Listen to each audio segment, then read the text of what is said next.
Hello there. Welcome to MixStream episode 35. Thank you so much for watching this live stream right now, whether you're watching this right now live or whether you are watching this on a replay. Really appreciate you. Thank you for tuning in. This is already episode 35. It's an amazing, man. I've been doing this since, last year at the start of COVID, and I'll talk a little bit more about why we do this mixed stream. But first of all, tonight's featured artist, all right, he is an independent singer songwriter, a very talented songwriter. Right, he's written one of the biggest hit songs by the band LOKO, and he's now on his solo project, a solo career under the name Aiman Cisco. Okay, right. I akan cuba to make this a little bit dui bahasa if I can, because I think we got a lot of folks and a lot of friends in the live chat. Awesome, man. Right. How's the audio, everyone? If the audio is good, right, please type a 1 in the chat so that I know that is good. But if the audio is bad, you tak boleh dengar apa-apa, you can't hear anything, type a 2 so that I know, right, whether you have an audio issue or not lah. So let me just very quickly explain apa ini MixStream, okay?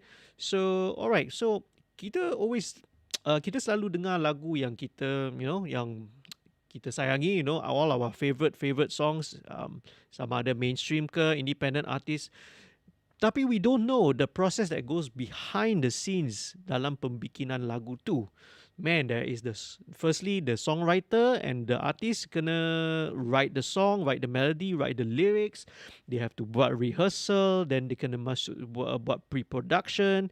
Lepas pre-production baru masuk studio, doing the actual production, the recording. And this stage, after diorang dah siap the recording, this is what we call the mixing stage, and this is what I'm trying to showcase lah. So this is just sebahagian saja daripada proses pembikinan lagu, production lagu yang sebenarnya melibatkan ramai orang. A lot of people. We have a whole team of people. Not only Aiman Cisco, not only the musicians, the bandmates that are involved, but we also have a very important person, that is the producer. Dan producer lagu ni juga ada di dalam live chat, right? Say hello to Afiq. Afiq PB is also in a live chat. Right, Afiq also has been Afiq. All right, I'm proud to say. All right, he used to work for me. He used to be an intern here at Studio 2105. But after dia dah graduate, sekarang dia dah terus and taking on his own projects and being a full time a producer on his own right lah. So yeah, this is just to showcase a small percentage of the whole production process. Okay. Now, by the way, kalau sesiapa yang baru, siapa yang just tune into this live stream, if you are new here for the first time, alright, I will welcome you, okay? And if you are not a subscriber to the Direct Access MixStream YouTube channel, hey, please, I appreciate it. Saya amat menghargai jika anda dapat klik on the subscribe button, jadi seorang subscriber. And jangan lupa also, alright, click on the bell, right, untuk dapat notification lah every time we upload new videos. So not only we do a MixStream live stream, usually every 2 weeks, right? Setiap 2 minggu kita akan feature satu lagu. Biasanya artis independent, but kadang-kadang we get some label artists also lah to feature. But it depends. Weekly videos, I do banyak videos. I do tutorial videos also on my channel. So kalau sesiapa, if you feel that yang berminat dalam topik berkaitan tentang music production, recording, mixing, mastering, music business, apa-apalah yang berkaitan dengan music industry ni, boleh jadi subscriber lah. Alright.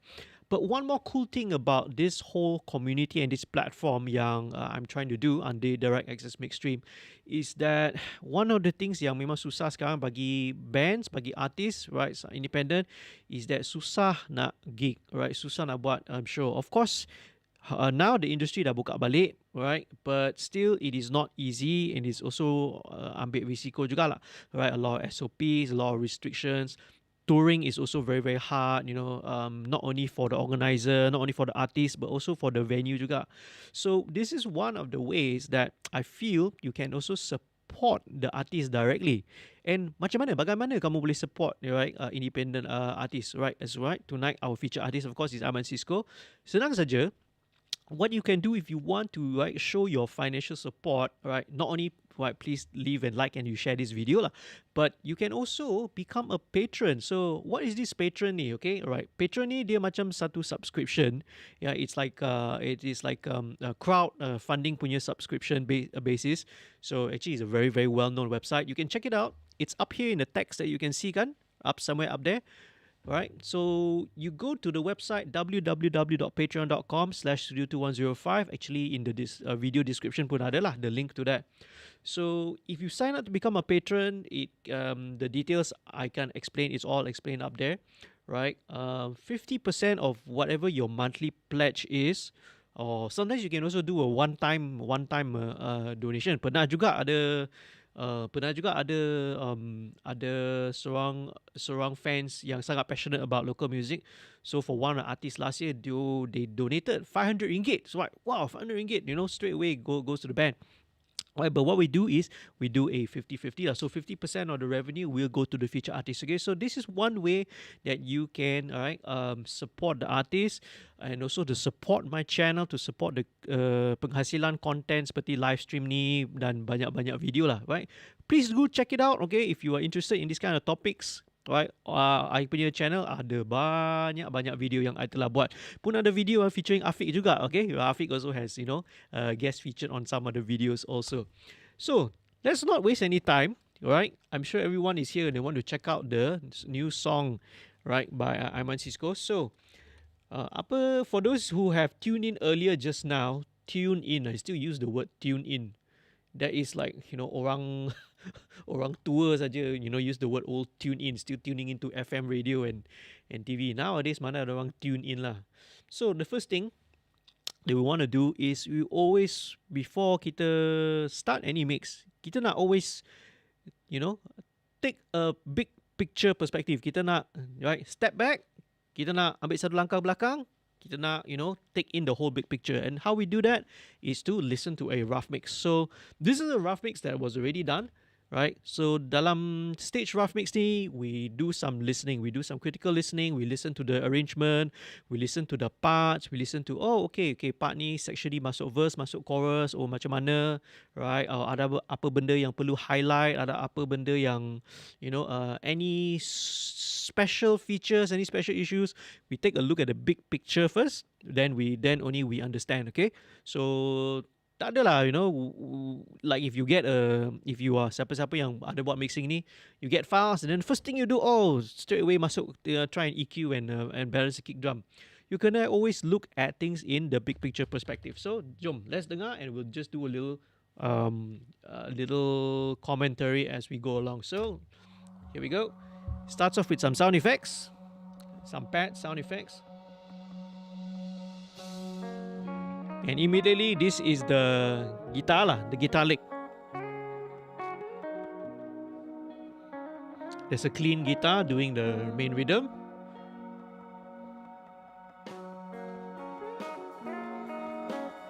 Okay, we got some random jazz. This was drums. On the drummer on this project is Nik, alright? Nik Aqil, who is an awesome drummer, okay?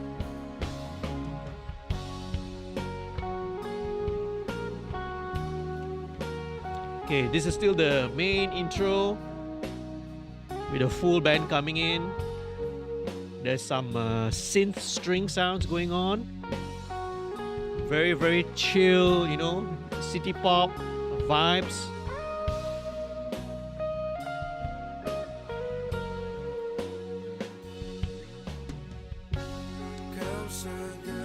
And kicks off to the chorus straight away.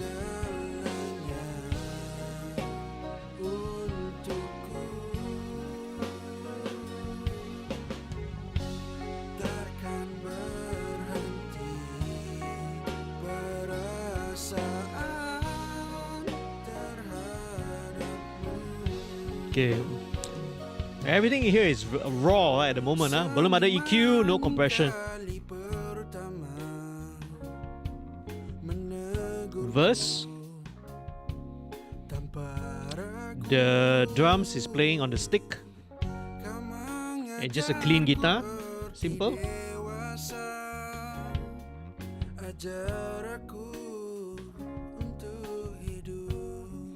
Okay, and pre-chorus.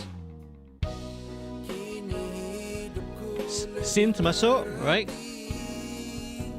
Drums also, right? Go from stick and hi-hat, going now to the right cymbal. Dynamics building up. So many music arrangement, right? This song Beli You Dengar Macam Ni also is a good analysis and also a good example of how music arrangement, right, serves in the mix and the production of a song. And then chorus, balik. This time this chorus got backing vocal, harmonies.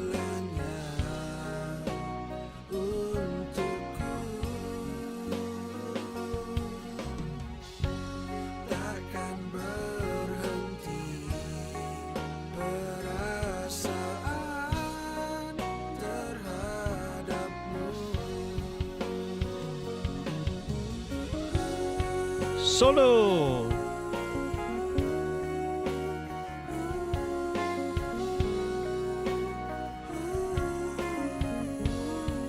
Hey, Nik Aqil. Speak about Nik Aqil, speak of the devil. Yeah, there he comes. Nik Aqil is the awesome drummer that we hear.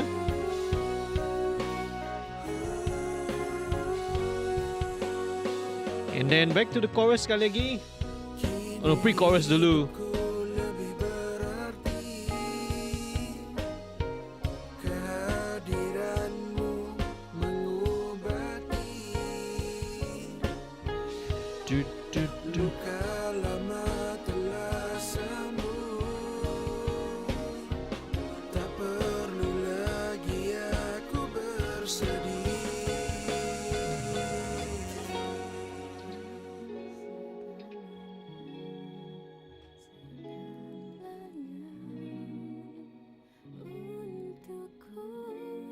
Alright.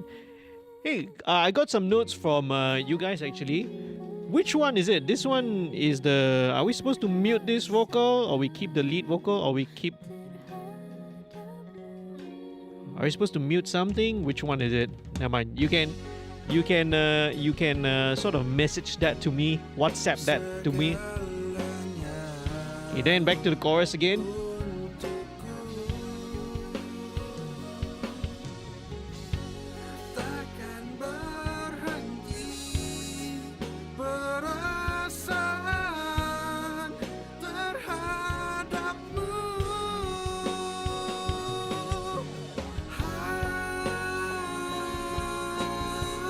This is the outro.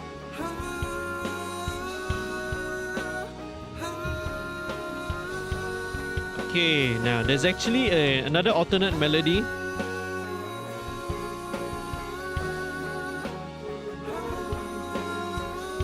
Okay, you guys might not be able to hear it.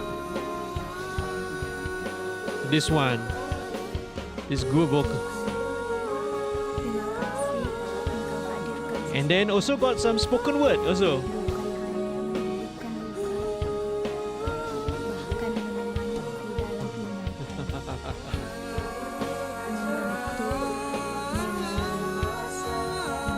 Well, the chat is really happening.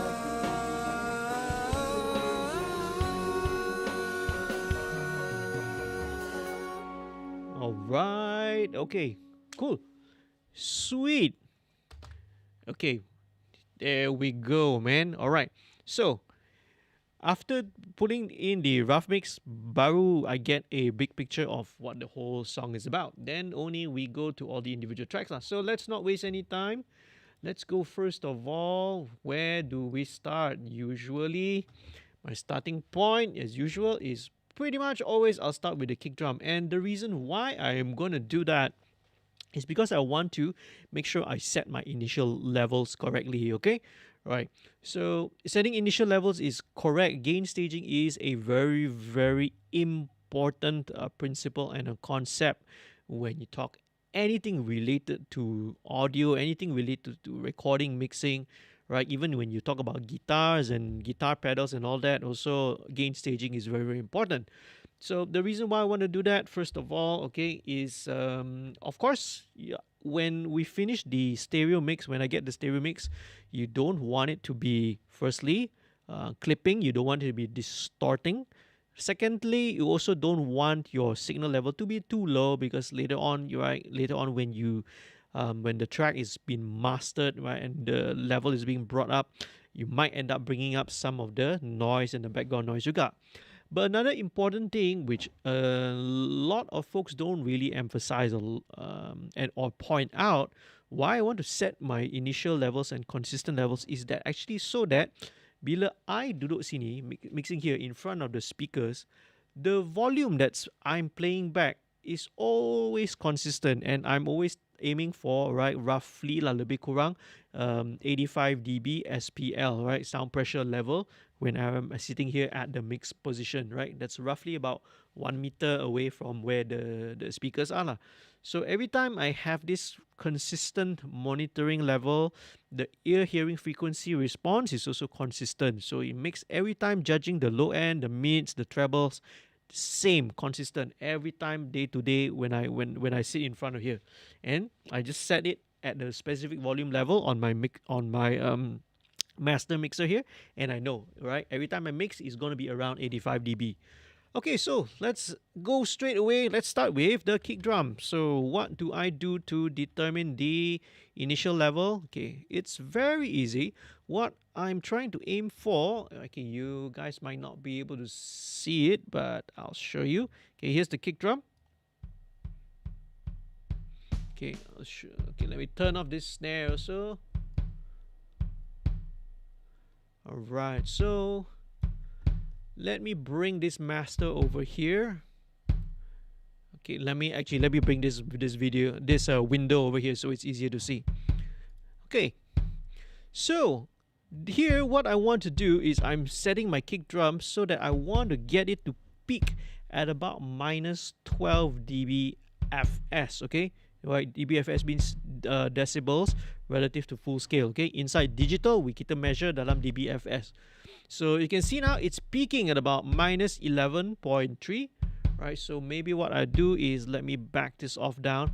Actually, I'll go down a little bit lower, and there's a good reason, okay? Right, so let me bring it down to about maybe, all right. Okay, I have a dual monitor, so you might not be able to see what in the world am I doing. But let's check how it's peaking right now. Minus 14, around that. Okay, very cool. Alright, so I'm quite happy with that. I am quite happy with that. So now this is actually a resample the kick. Well, I did some resampling on the kick and the snare. So kita take a look at this kick drum first. Now, because this is a sample, so it already sounds pretty good. There's really nothing much to do. But what I'll do anyway is just, right, for safety, I'll just do a little high pass at 20 hertz over here. Hang on now, let me adjust this mic so it's a bit lower. Yeah, better. If not, the boom is kind of blocking my view. It's very hard for me to look at the screen. Okay, so I am listening to the kick. Don't need any compression, because again, this is a sample kick, so the dynamics are very even. Okay, there is a little slight book sound at about 550. It's just to kind of clean it up, and that's it. That's all it needs. Okay, all right, don't have to do too much to it. So next thing, let's ignore all this stuff first. This was what we did, right, in the during the recording and pre-production. Trigger here is what I used to do the resampling. I've actually done a tutorial video on my channel. If you want to know how to do drum resampling using Trigger or something, anything similar, you can go and check it out. But we're going to get rid of this lah, all right?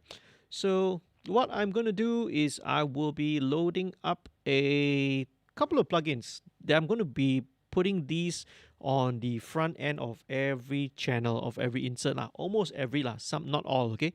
Right, but most of them are going to have this. And what are these two plugins that I'm putting?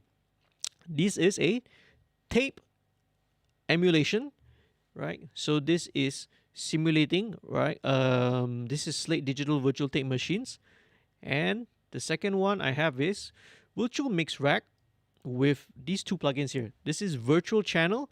So Virtual Channel is an emulation of an analog console, all right? So in this case, there are different selections you can choose from. You have Brit 4KG, which is an SSL, 4KE, right? USA API, British Neve, RC Tube. You have the Trident console as well. So we are going to go with the 4000G, all right, series, because that's kind of what my ear seems to gravitate to nowadays. Okay, so 4000G, and all right, let's listen to the now this is the live kick drum. Okay, the one that's played right by the drummer. Okay, you can hear there is a little bit of some of the bleed, so that's how you know it's a live kick drum lah. But hey, bleed is not a big issue, okay? Right, so with this, I may actually want to roll off a little bit of the top end, because in this style of song, we're going for a much more vintagey, more low vibe, lo-fi-ish kind of a sound. So it doesn't need to be super high pristine.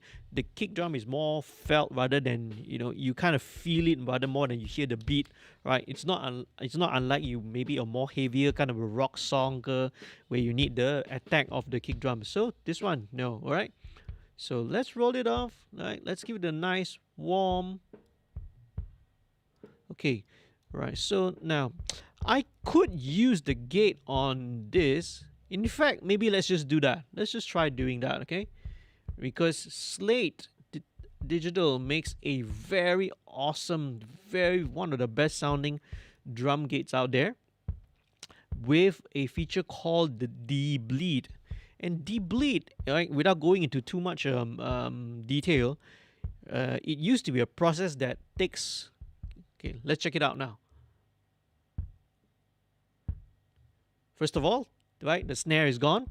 But also one thing, all the high-end information that's leaking from, let's say, the hi-hat and some of the snare is gone as well. So let me turn it off. So now you can hear the snare. Let me turn it on. Voila, all the high-end information is gone. This process used to be quite complicated. You either have to do some very parallel chain, you need to duplicate the tom tracks and blah, blah, blah, this and that.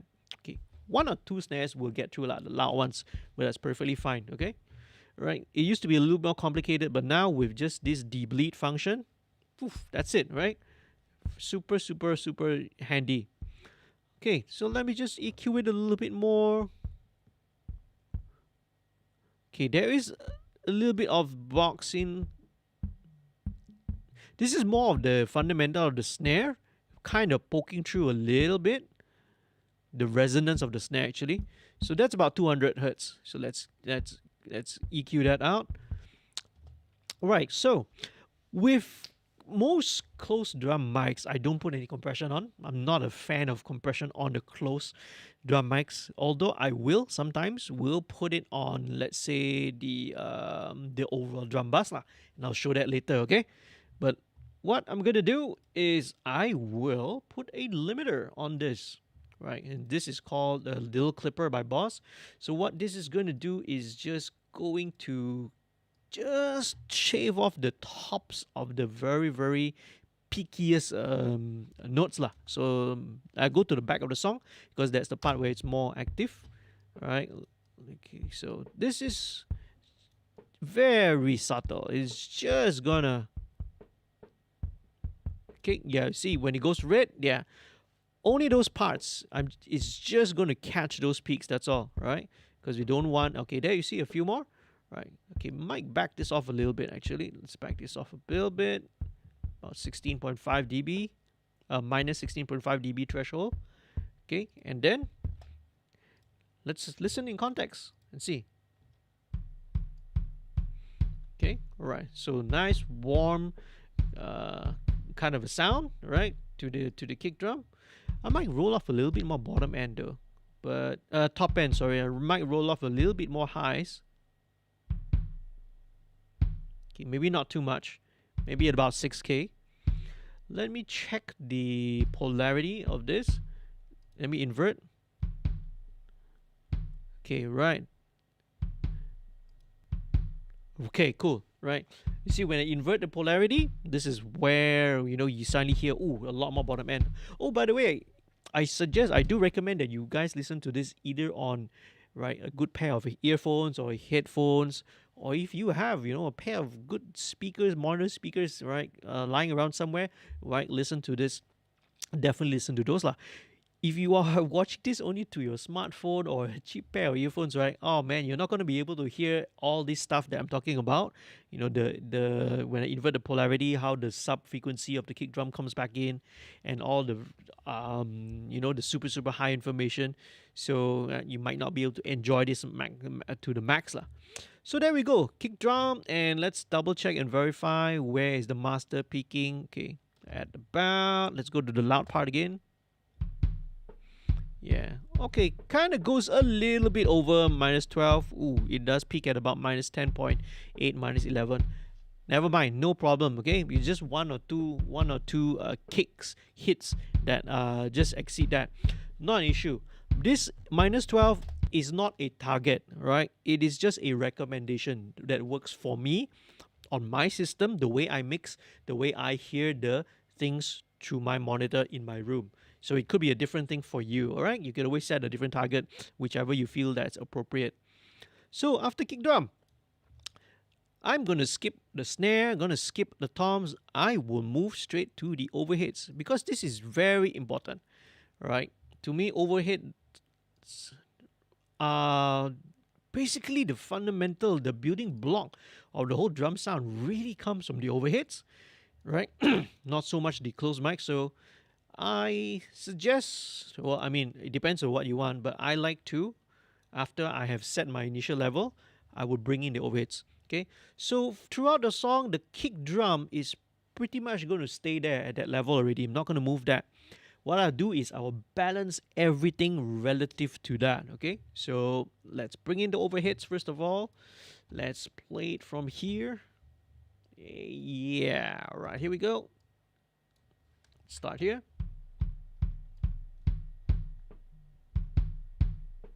Okay, that's why you're not hearing anything. The overhead group is muted. Let's go. There we go.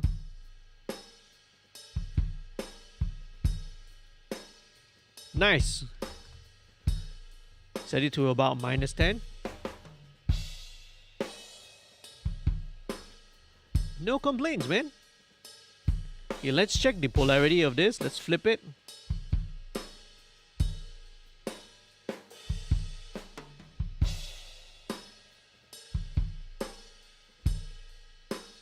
Let's flip it. To me, when they flip the polarity, this sounds a little bit more solid image-wise. Okay, let's check.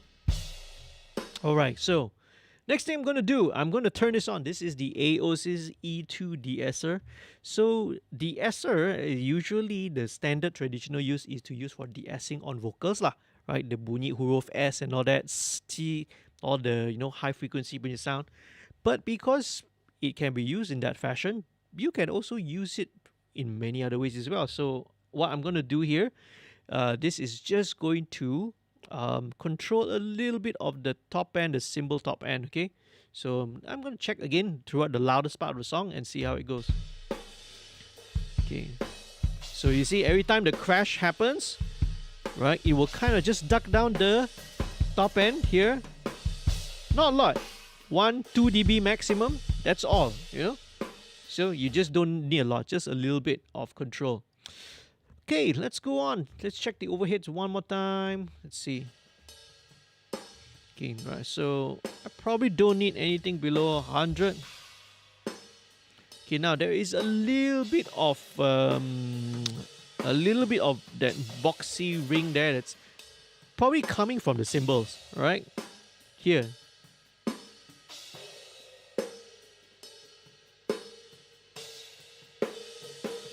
460 hertz. So that is kind of bugging me.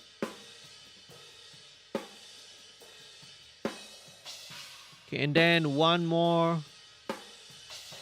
Okay, one more that's higher here.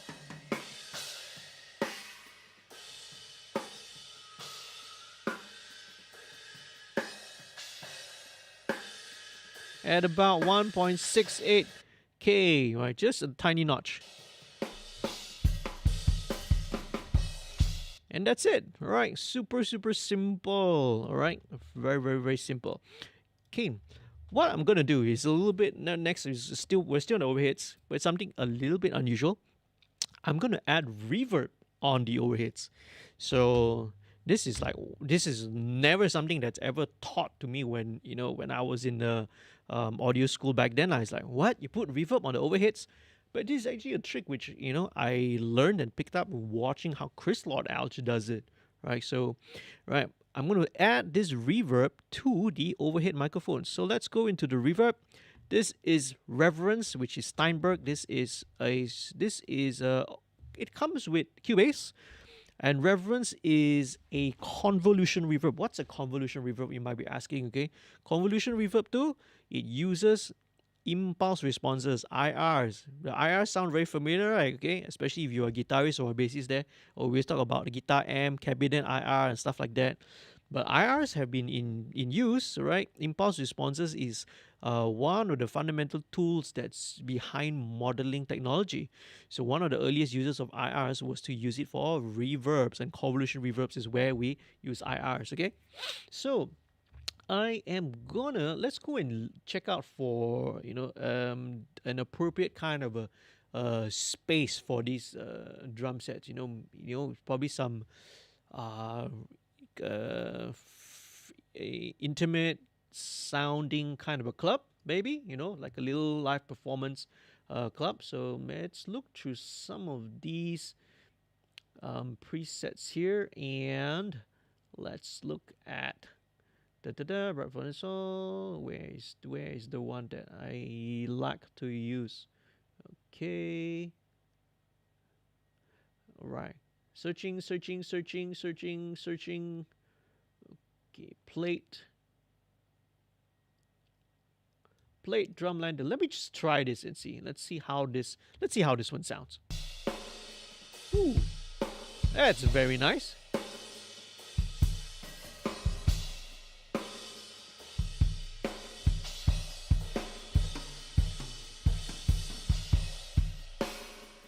It's very interesting, actually. I think I like this because this is a type of a plate reverb.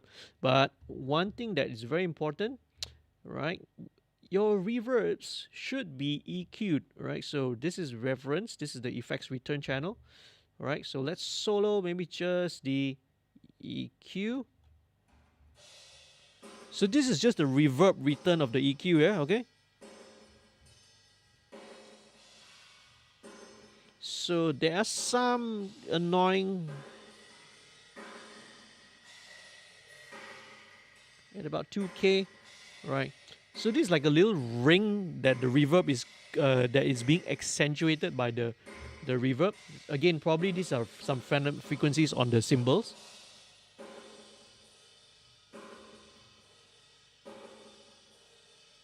Okay, and there's one more which is more on the snare drum. It's around 1K. Now, it doesn't really bother me, but I'm just going to do a little notch there in case, right, it clashes with the vocal or some other instruments later on. We never know. So I'm just going to do that first, okay? So let's listen back in context. There we go, all right? Okay, next thing. What's next? Let's bring in the snare drum. So let's start with, right, this is a sample. Let's bring in the sample first.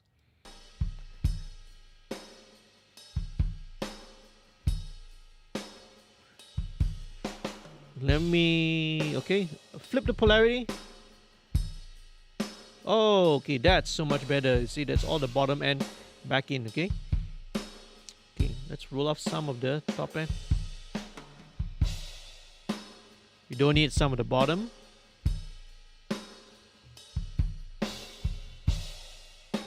Okay, right. Now I'm listening to reverb. It still kind of bugs me a little bit. Let me go back to that reverb.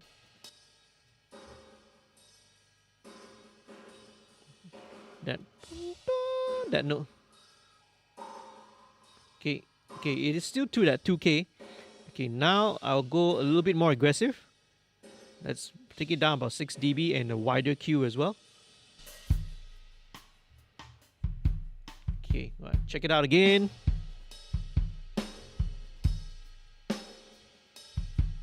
Okay, yeah, all right. It sounds less clashy to me right now. Okay, cool. So that's the sample. But let me turn that off. Let me explore the actual mic drums first of all. So again, there was trigger there. Same thing, tape and console emulation. Okay. Okay, let's bring this up.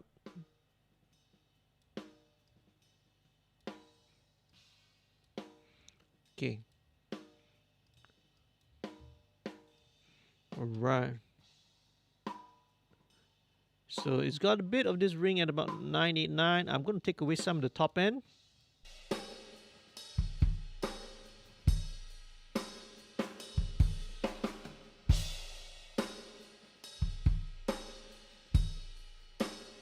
Let me bring this up.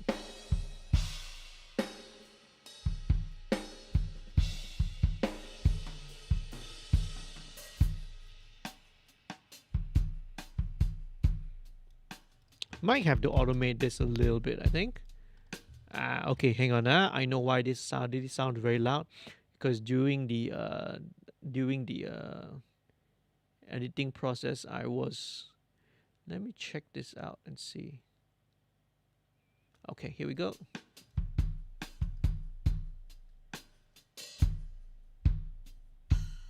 Oh, I'm like highlighting the wrong thing, man. This one, okay. Let me bring this down. Yeah, because I brought this up like 13 dB in order for the trigger to detect it. So let me bring this back down, back to where it originally is. Okay, because this part, the stick part just now is like, hey, why the stick is like so loud? I remember what I did. So just bring it back down to its original 0. Okay. Okay, that makes a bit more sense, right?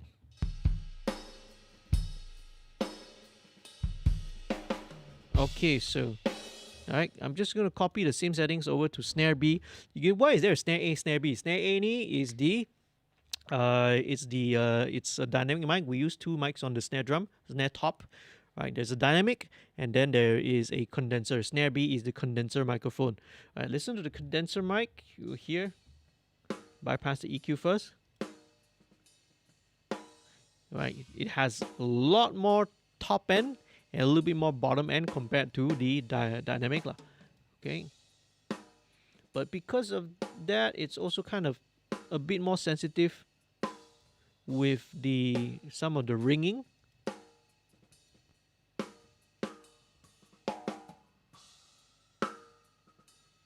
Okay, not a lot. I mean, it's just a tiny thing. I will probably take out a little bit more just to dial it down a little bit as well.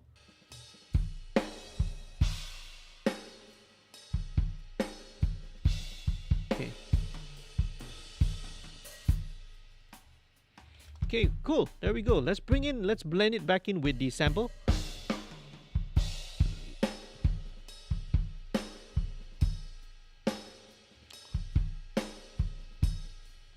Okay, cool. So yeah, so you are hearing now with the kick and the snare, it's a blend of the live actual drum and the sample underneath. So this is not, this is not sample replacement lah, all out punya sample replacement. We only do sample replacement when either number one is when the recording is very bad, then no choice, we have to do sample replacement. Or number two, the drummer is really inconsistent. But here in this case, right, we've got an awesome drummer that recorded on this track, right, Nik, right, that recorded on this. So the samples here are more to enhance things rather than to replace. Okay, we want to keep and preserve the original dynamics, that's being played by the drummer. We don't want to totally change it, right, and replace it with samples which are like super perfect and consistent, right? We want to give a little bit of still want to maintain the human feel to it lah, right? Otherwise, just pakai program drum je lah if you want it to be so perfect, you see. Okay, right, so let's go to maybe this section. Okay, this is the verse. Okay, hi-hat, super simple. Just high pass only, don't need all this. Most of the hi-hat sound is already coming on the overheads. This is just to help to localize the hi-hat a little bit more to the left, okay? And I put it to the left because I like to do audience perspective, drummer's perspective, right? That means, right, left is left, right is right. If you are doing from an audience perspective, it's the other way around. Okay, there we go.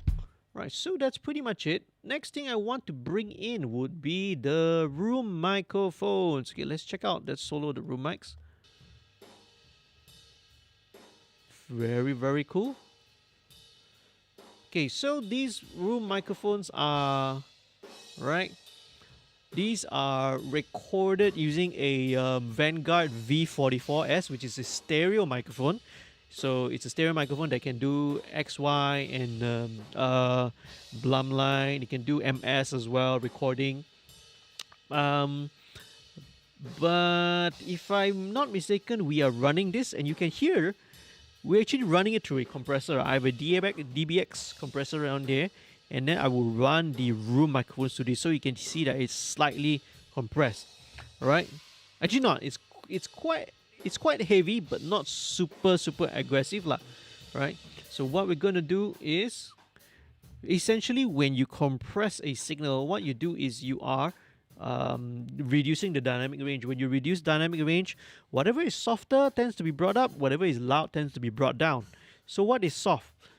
The sustain, the overtones, the room ambience, all of these things get brought up, whilst the transient, right, of the drums gets brought down lah.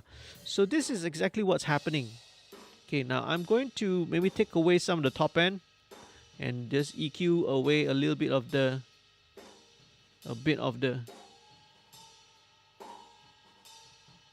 yeah, this is a bit of a this frequency that's ringing here has got no real harmonic relevance to it.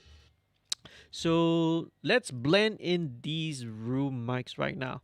But what I'm gonna do actually is I'm gonna turn off the reverb on the overheads, right? And see what maybe we can achieve the same just by adding in the room mics. Okay, so let's check it out.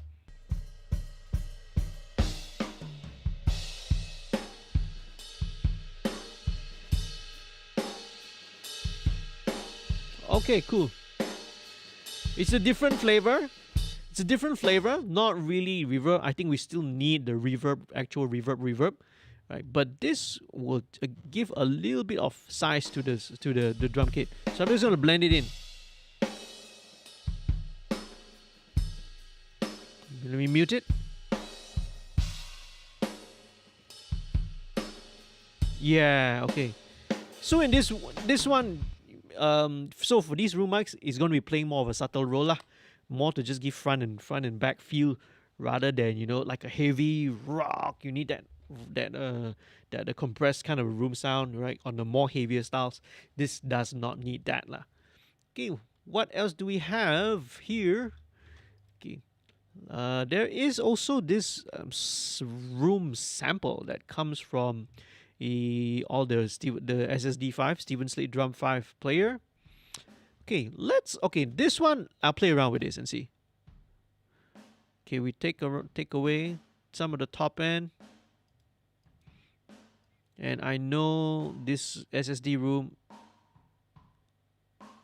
always has this ring frequency there.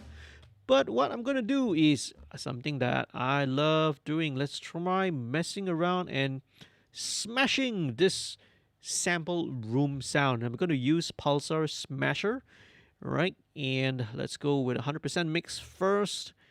Okay, let's play around with it. Let's see what happens, okay? I'm going to turn up this first. Okay, I'm going to bring up the input, hold shift and input, so input and output will move at the same time. See, when I increase the input, output also gets decreased.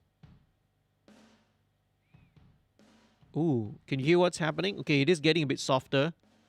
So let me balance the output first.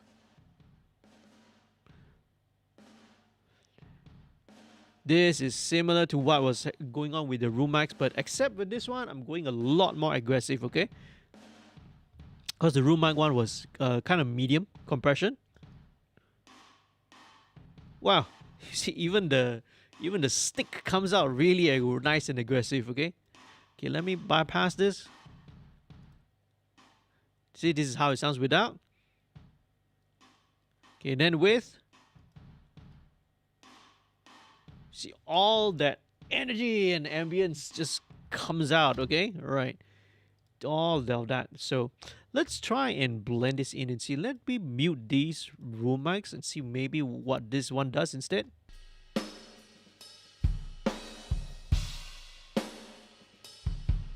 Turn off the reverb.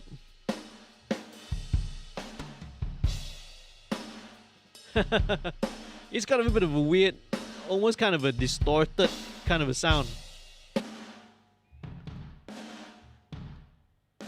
Okay, let me roll off some of the top, bottom also.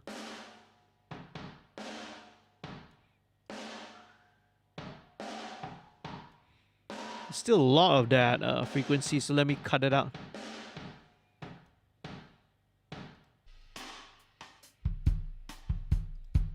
Okay, yeah. So I guess maybe still need it to be a bit subtle lah. Let's have the actual reverb there lah. Okay, let's play around.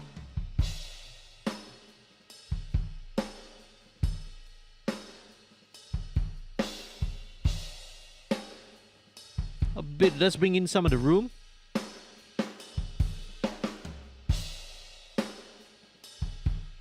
There we go. All right. Okay, right symbol. Don't need the right symbol at all. I'm just going to mute this, okay? Not only mute, I'm just going to disable it. We're not going to need it because the overheads are picking up the right perfectly, okay? When we record, we will record with the right microphone. It's just in case. But again, if you have a good drummer who is balanced in terms of the dynamics, sometimes all you need is just one kick drum mic, one overhead, and then you're good to go already. All right, so... Okay, now last but not least, let's go now to the toms. Right, tom, tom, tom. Let's look for a place where we got a nice roll. Yeah, let's go with this one lah, okay? So let's go with tom 1 first. First thing I want to check is... no, not first thing. First thing, let's load up the tape and console emulation. First thing, check for... polarity. Okay, so solo the toms, solo the overheads. Okay, so tom 1, let's play it. And I'm going to loop this tom, okay? It's going to sound a bit funny. Tung, tung. So I'm going to compare. It's always good to check, alright, in the mix. Even though it was recorded here. And we usually check and make sure that it's all good. Invert polarity. Oh, interesting. I don't know if you can hear it, but you know, it's very obvious. This one is kind of polite and neat. Let me bring this up a little bit more so you can hear. Let me invert this.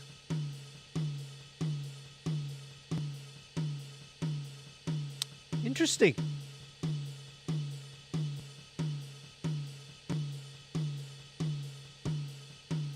I don't know whether you can hear it or not, but there is certainly a big difference. When it was in its original positioning, it sounded a little bit more pushed back for some reason. But when I flipped when I inverted the polarity on this, it suddenly became a little bit more solid, more upfront. So, which is right? Which is wrong? Which is the correct sound? The answer is, it depends. There's no right or wrong sound actually. Now, technically, when you have better phase correlation, you should get the sound should sound more full. You get more body. So that is the technically correct thing, is to have this inverted. But I'm thinking and see, does it work in context or not? So, right, with the track, let me just listen to this part. Okay, so this makes it a little bit more solid, right? So let me take it back to normal. Not only is it more solid, the image also seems to move more towards the center. So critical listening is important to decide which one is better. Okay, let me try and put the panning on this to the left and see, right, in context. Okay, right. Let's do that one more time. Flip the polarity. Okay, right. So my decision is made up. Let's go with the polarity inverted one lah, okay? So even though we've checked during the recording, sometimes because we mess around with some of the different relationships in here, we find that, hey, sometimes we have to go and check also, right? So don't assume that, oh, during recording, we already checked the phase and everything. In mixing, just check again. All doesn't take long, just takes a second. Just click, compare, and then see which one sounds better, okay? So let's solo the toms and let's listen. Okay, let me mono this again, put it back in loop. So don't need all that bottom end. Okay, so all the upper harmonics we don't need. That note there, it's about 355 hertz. And one little... Listen to that note, that note there. Is that a B flat? I don't have perfect pitch. Okay, now there is some of that top end cymbal bleed through, but I'll deal that in the tom group. Actually, I already did in the tom group. Maybe a little bit more. Actually, that should be fine. Okay, again, because of listening in solo, so that's why it's everything sounds so everything's overemphasized. So never mind. Let's put it back to here. Okay, at about -3 dB. Okay, so let's rinse and repeat. Same process with the second tom, right? Let's load up the... Okay, and check for polarity. Flip polarity. Interesting. Yep, sounds better with the polarity. Okay, again, if you're listening on this on a mobile device, it's very hard to hear, right? You have to listen to this on headphones or earphones, or a good set of earphones or headphones lah. Okay, cheap ones you might not be able to hear. It doesn't have the frequency response. Okay, don't need all the bottom. Let's take away some top. Okay, I'm hearing actually some of that's coming from the floor tom or something. Okay, this note, let me boost it so you can hear. 170 hertz. That's about an E. That's a note. Okay, now so there's one more boxy frequency. Ooh, go around there. It's about 370 hertz. And one more at the top, which it's a bit more whistly.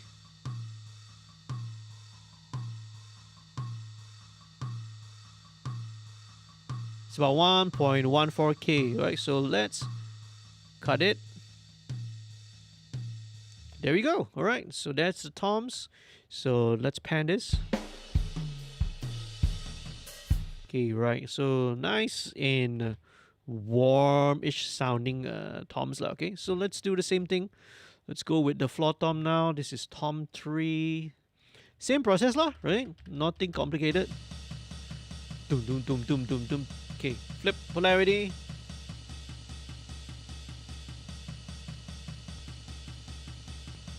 Okay, this one, let's leave it at the original. The reason being that, the cancellation in this case seems to be cancelling some of the low mid, which we don't want. So it's automatically, like a form of EQ already, right? So this is, again, do a little bit of critical listening, decide which one sounds better, and go for it, okay? So let's solo now the floor tom. Okay. So this first one, the boxy, at about 560 hertz.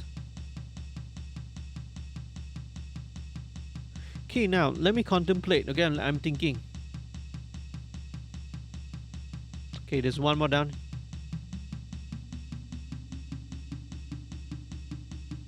Also about 300 hertz.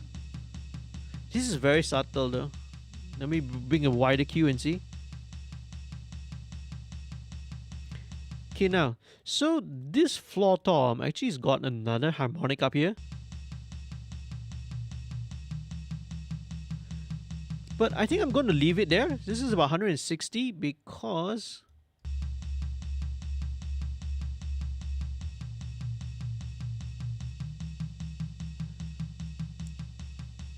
Should I leave it there or not? Okay, I'm thinking, alright? I'm making listening test and see. Okay, let me try and... Okay, the only way to do it is to do it and compare. So let's do an A-B. So this is with, without.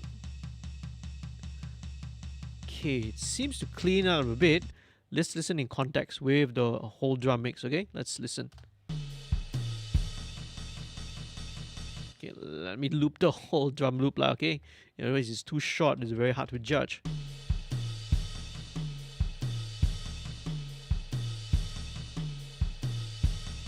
Does this help or not?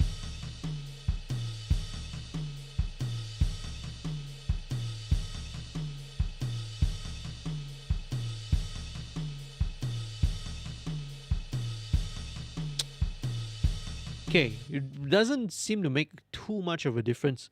So let's just leave it on then. All right, we'll see later on, right? Because we haven't introduced all the other stuff, the bass lah, the guitars lah. So baru je now only we still talking about drums, man. Okay, cool. Let me listen to, where is that? It's a bit of some brightness here. There you go, it's coming from the SSD room. Okay, let me change this to 6 dB per octave. Again, I want to dial down this compressed room.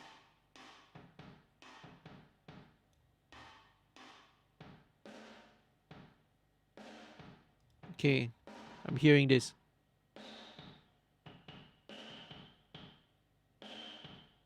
It's about 3K. Just a bit of spikiness there. Nice. That's it. That's the drum sound, okay? For now, okay? That's the drum sound for now. We may add a bit more reverb later on. Okay. Earlier on I mentioned that I don't put compressors on the closed mics. But what I do is I like to do them on the overall drum bus as well. So, okay, this routing and everything is all being summed. All the groups are all grouped into one single drum bus. So all the...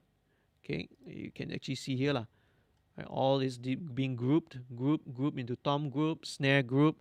All of this will eventually go into this drum group. So let's check it out. Let's turn on the API 2500, which is, for me, it's my ultimate favorite on drums lah. Okay, usually I will need about 1 dB of makeup gain, usually.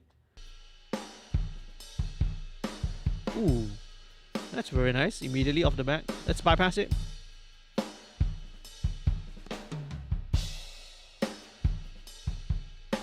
Got a very aesthetically pleasing sound. It makes everything tight. Ooh, it sounds a lot tighter this way. So yeah, that's what I do. It does bring up a bit more of the cymbals. Let's play with the attack. Let's go with slower attack. Let's go with 0.1. Listen to the snare most of all, because that's usually the most obvious. 0.3. Now let's go back to 0.1. Solo.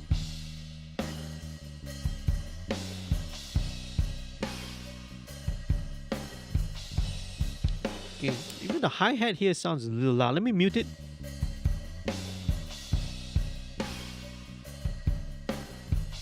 Okay, I'm hearing something here on the overhead. Yeah, I'm hearing one thing from the overhead. Let me jump back to this overhead, okay?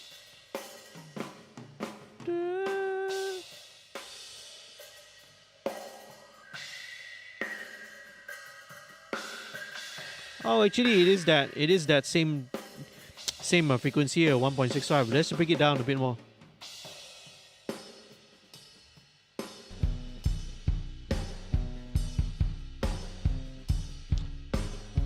there we go. Very good. So there we go. That's the drums for me, man. Okay, let's move on now to the bass. Right. So the bass here, there are two tracks. As you can see, there's a bass DI. This is recorded with the radial, the clean DI sound, and the other is with the tone hammer. A tone hammer has a bit of more EQ. Yeah, it's a preamp. It's got a bit more amp-like kind of a character to it. So usually I would use both. Right, so we have the clean DI and we also have the tone hammer. Alright, so I usually record these in parallel. So let's put the usual thing, okay? Do a high pass at 50. I'm going to do the same with the tone hammer. Alright, and yeah, okay, super easy. Let's link this up. Okay, this is going to go into the bass.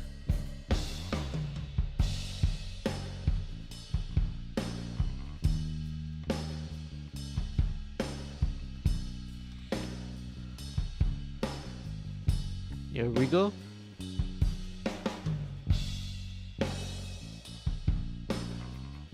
All right. Okay. So there we. So these two, the bass DI and the tone hammer, are being grouped to the bass group here, and I'm going to show you very quickly what I usually would do for the bass lah. Okay. So first thing I have is this Wave C4. This is a multi-band compressor, but the only thing active is actually the low band. The low band here, right, talking about 180 hertz, might go a little bit lower sometimes. Usually not rarely. Usually I will go higher than 200 lah. But what this is doing is this is purely compressing, but very mildly compressing just the actual bottom end. So it's not responding to any of the mid, right range and anything of the higher frequencies lah. Only purely the low frequency. So this really helps to control. Right, let me solo the bass. Let me unsolo this.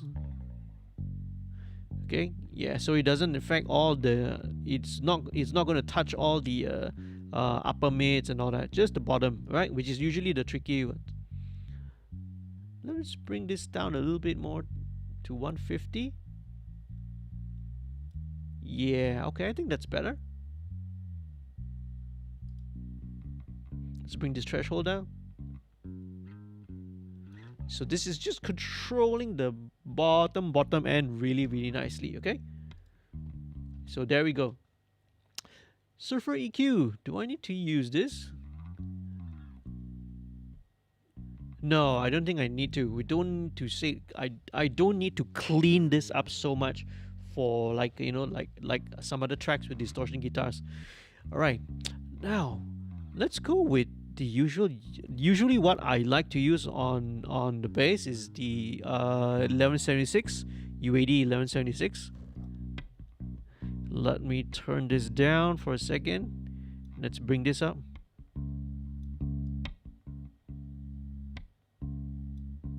Okay, but I want to try something else. I feel that for this, right, it might need something a little bit more vibey, and I am going to try the, and this is I've rarely tried this on bass, but I think it would be suitable, right? Fairchild 670 is not authorized. Why is it not authorized?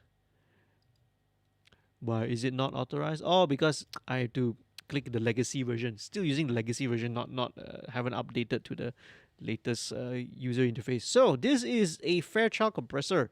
So let's check it out and let's see. Controls are linked, right? Okay, let's play with this for a second. Okay, right. So let's go with the input. Let's bring the input gain up.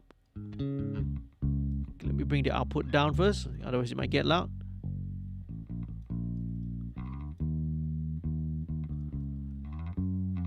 Yeah.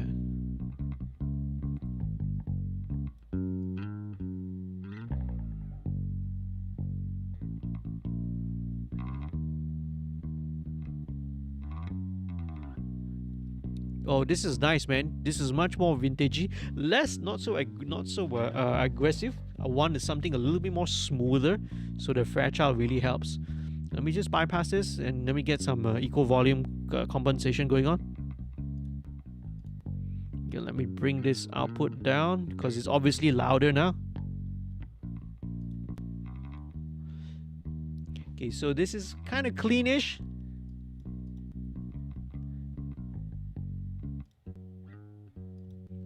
Cleanish and boring, I should say. This makes it a little bit more exciting. Okay, now that I have this, let's listen in context first. I feel that we still need to give it a little bit more vintagey vibe. So how do we do that? Okay, I am actually going to run it through a MSIM. And what better MSIM than to have the MBEC B15. This is the flip top. This is like, you know, classic lah for any kind of these vintage bass sounds. So this is gonna be probably a little bit loud. Let's bring the power soak down to about.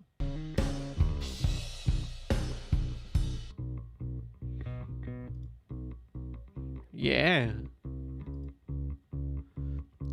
Let's go. Okay, this is that was the high gain input. Yeah, let's bring on this. Bring out a little bit more bass.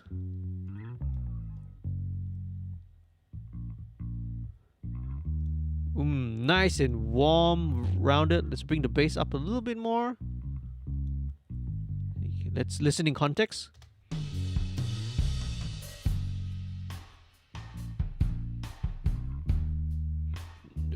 Fat, really fat.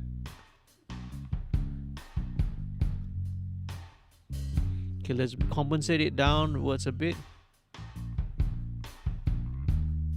About -9 dB compensation. Bypass. Boring. Exciting.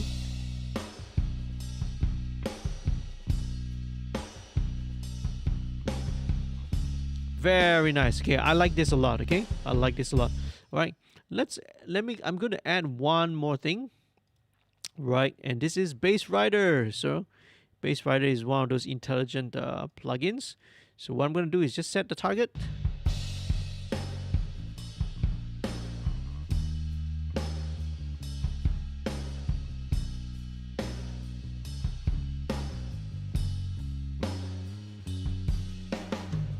So you can see does it responds ahead of time. It will ride the fader right accordingly to bring the level up and down to keep it very even, nice and even. Well, but more than that, okay, want to bring up a little bit more of the energy level. I use MV2, so let's bring the not much needed, I think.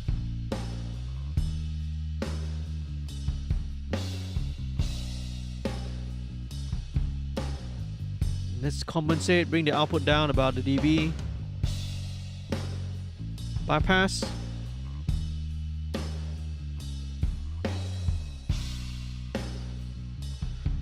Alright, okay. It's very subtle, but this one just brings out the low mid a little bit more, okay? And there we go. Alright. That is bass and drums. Let's bring in the main rhythm element first, which is this clean guitar.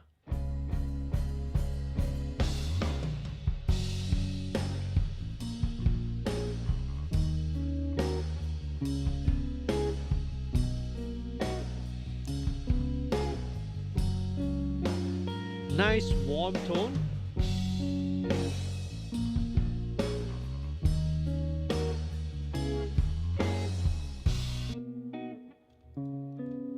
Right. I think, do you remember what guitar did you guys use, huh?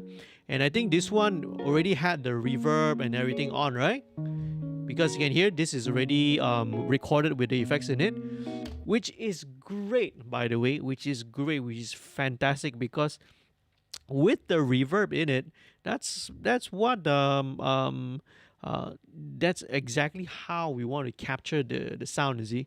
So committing to sounds is really cool. It's really great, and not much EQ is gonna be needed on these, man. Okay, maybe just a tiny touch of a compression. Very, very tiny touch. What I'm going to use is the LA3A. This is also from Universal Audio. I love this for clean guitars. This is probably my favorite. And looks like I don't have to do much, right? Because with the gain structure at the right place, when it's recorded with the proper levels, proper gain structure, there you go. Sometimes, yeah, that's perfect. Just a tiny touch, just 1 dB. There you go. All right. So let me just copy these settings over. So these are left and right. Let's me solo this. How do we put any effects on it? No, yeah, that confirms my suspicion. This was recorded, right, with the effects as well. So committing to the sound is very, very good, okay?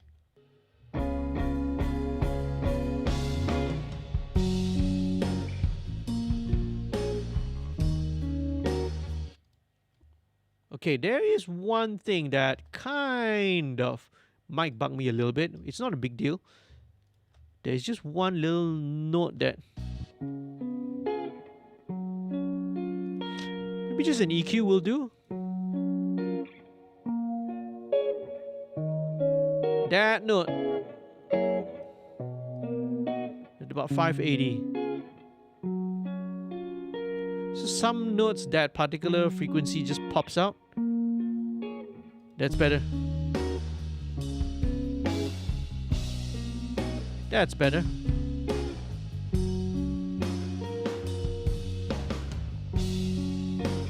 Okay, I'm going to play around a little bit. It's already got ambience, but let's play around with something that just came out. I want to try this out.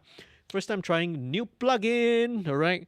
This came out from Baby Audio, all right, recently, just like 2 days ago. Or I think I just downloaded it last night, actually. Magic Dice. Let's see what does this thing do, okay? So this thing is, it's a random effect generator. So you do not know what the parameters are. You just press on it, click on the dice, and you get a random effect. Let's just play around and see what happens, okay? What is this? Holy, this is so cool. This is such a cool effect, man. Okay, randomizer.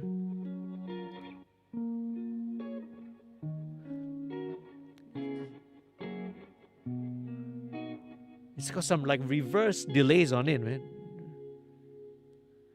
This is so cool.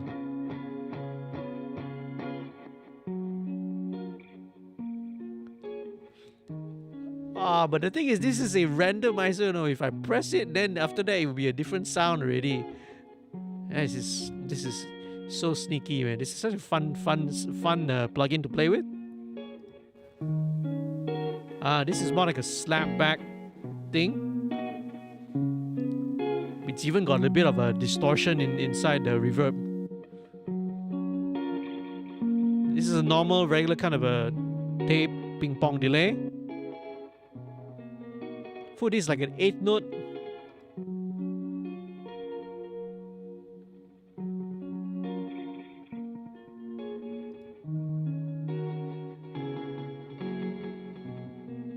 Nope. Like a slap, nope. Well, this has got a filter in it. Okay, this is more like a straight up reverb lah, okay? So let's listen to it. Yeah, okay. Let's go back.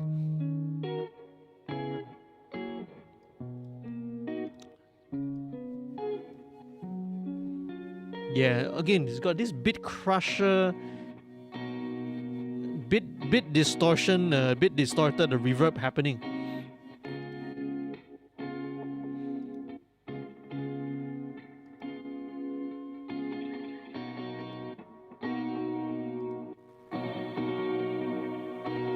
Everything just sounds so cool.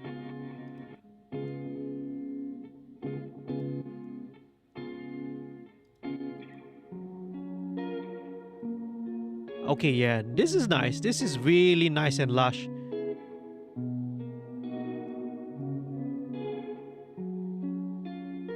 Yeah, this gives it a bit more. Let's listen in context.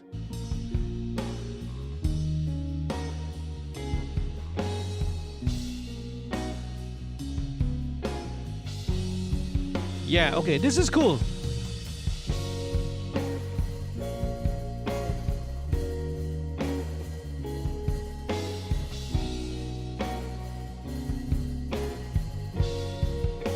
Okay, right, okay.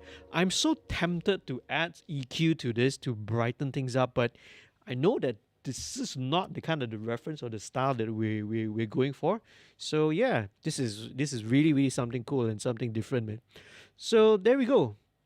All right, those are the main rhythm elements: drums, bass, and the clean rhythm guitar lah. Now you might be thinking that okay, then the next thing we go to all the lines, guitar lines, or the synth parts and everything. But no, I usually don't go that way. I would skip all of this stuff because the next and arguably I think the most important element to really take a look at is the vocal. Vocal is king. So that is what we're going to jump to. Okay, I'm going to skip all the lead guitar lines, all of these additional parts, because these are all going to be supporting elements. You see, the real star of the show is always going to be the main vocal and the lead vocal. So it's my strategy. I will always try to bring in the lead vocal as early as possible if you can lah, right? So this is immediately after I got the main rhythm section, drums, bass, and rhythm guitar. Straight away, I bring the vocal in already. Sometimes I may not even bring the guitar in. I may just bring the drums, bass, and vocal in first. Then only we see. Okay, so this is what we're gonna do. In fact, I suspect this is what I will do lah. I'm gonna bring the vocal in. Right. Let me mute the guitar first. Right. Despite all the cool effects, let's play around with the vocal. Okay. So now the vocals have already been kind of edited, already been tuned. And all right, what we're going to do is I will show you my vocal chain. So for vocal processing, I split it into two stages. Now the first stage, this is what I call the corrective stage. So corrective stage is where we, as the name implies, we fix any issues, any problems, any warts, any right? Any kind of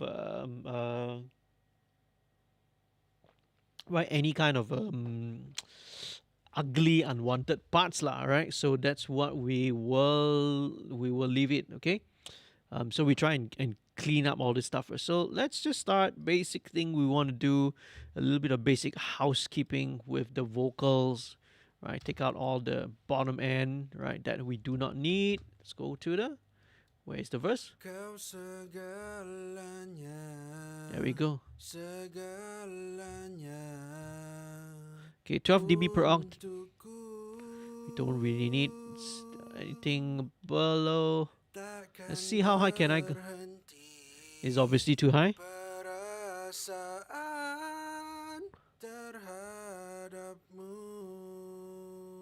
Let's go down to maybe about.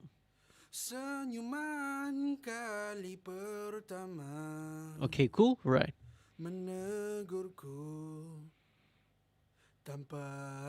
Alright, so now there's a bit of resonance. So what we're going to do, this is TDR Nova by the way, right? So I'm going to engage the dynamic EQ setting, right, by going to threshold, right, and let's go to wideband mode. Ratio 3:1. Alright, 3:1. Attack, fastest attack. Release, fastest release. Let me solo the band. What I'm going to look for is this slightly honky nasal frequency that's happening.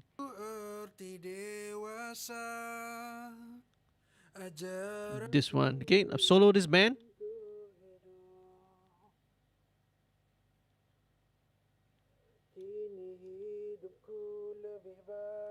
There you go. It's about 660, 670, around there. So let's zero this out.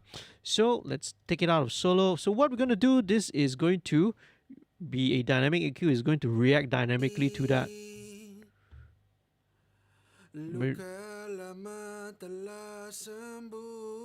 Right, so every time you had that kind of jumping out a little bit, the EQ will engage. Alright, so okay, I want to take off a little bit of the top, especially, right? Because the sound that we're gonna go for, right, it's a very lo-fi-ish kind of a vocal sound. So we don't want it to be, we want to take out some of the top end. So technically incorrect, but stylistically is appropriate. Okay, let's try this. Let's listen in context.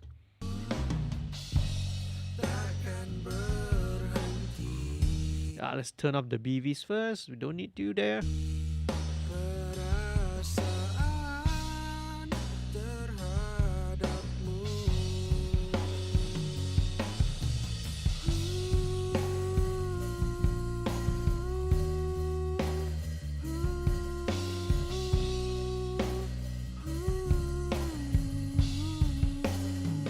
Go back to the main vocal first.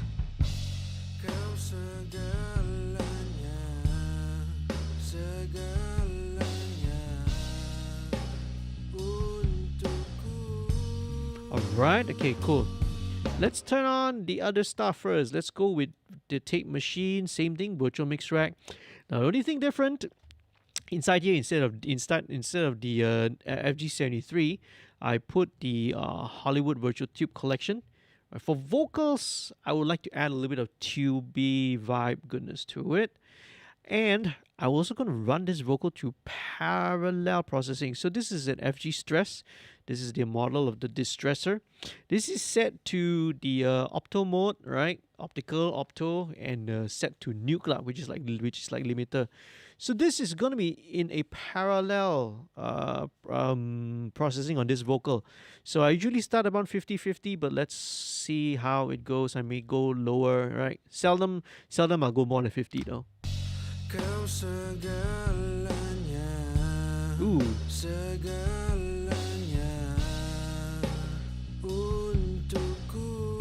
Nice and even, right? With parallel processing is one of my favorite tools.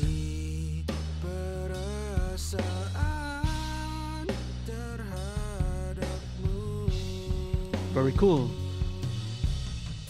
Let me bring this.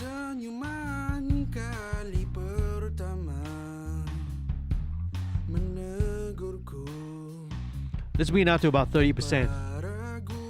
Give it a little bit of breathing room.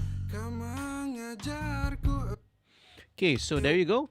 Next thing I want to put in is sibilance, right? This is a de-esser. I put one de-esser before.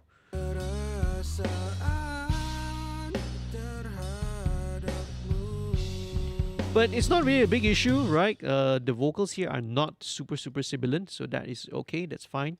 Now, I don't think I even need the Smooth Operator. So this is a plugin which is also from Baby Audio called Smooth Operator. It kind of acts like a dynamic EQ in the same way, except that it's like a parallel dynamic EQ also. Except that this one is kind of a little bit more gentle. You can use this. It's very versatile. I don't think I need to use it on this vocal though, because usually I would use this if you get a strident singer. Strident here meaning that when you're singing the high notes or something higher, it gets a little bit harsh. But actually, it might be useful. There are the higher parts which are at the back. Let me check that out there, maybe. Okay, yeah. Let's check it out here. Do I need it? Do I need it here or not?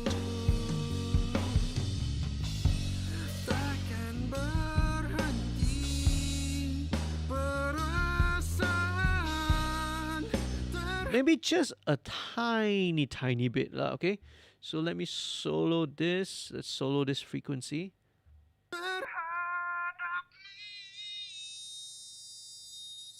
Let me just... Okay, about 6K. Let me bring this down. Take it out of solo mode. So it's very simple. Just target the center frequency, right? The frequency or the range of frequencies that you want. You can also play with the bandwidth, the Q. You can have a narrower Q if you want. I'll go for a fairly medium.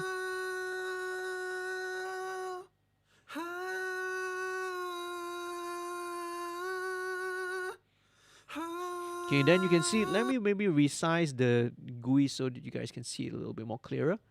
Right, this is kind of what I'm doing. So around 6K and okay,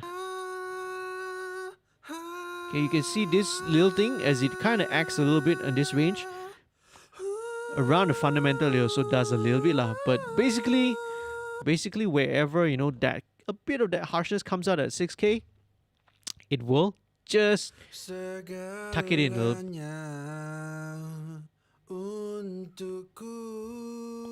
There we go, yeah.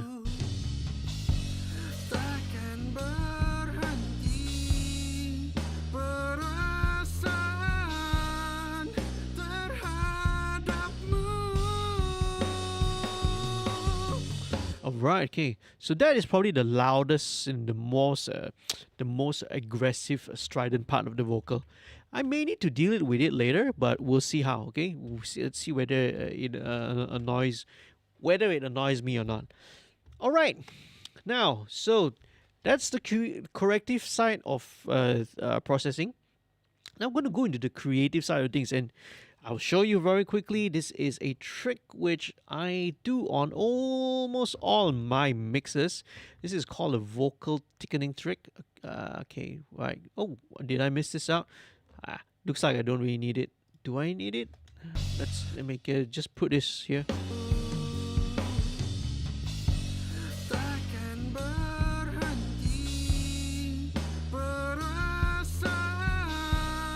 Okay, no, let me just take it out, right? Because it might be choking it a little bit.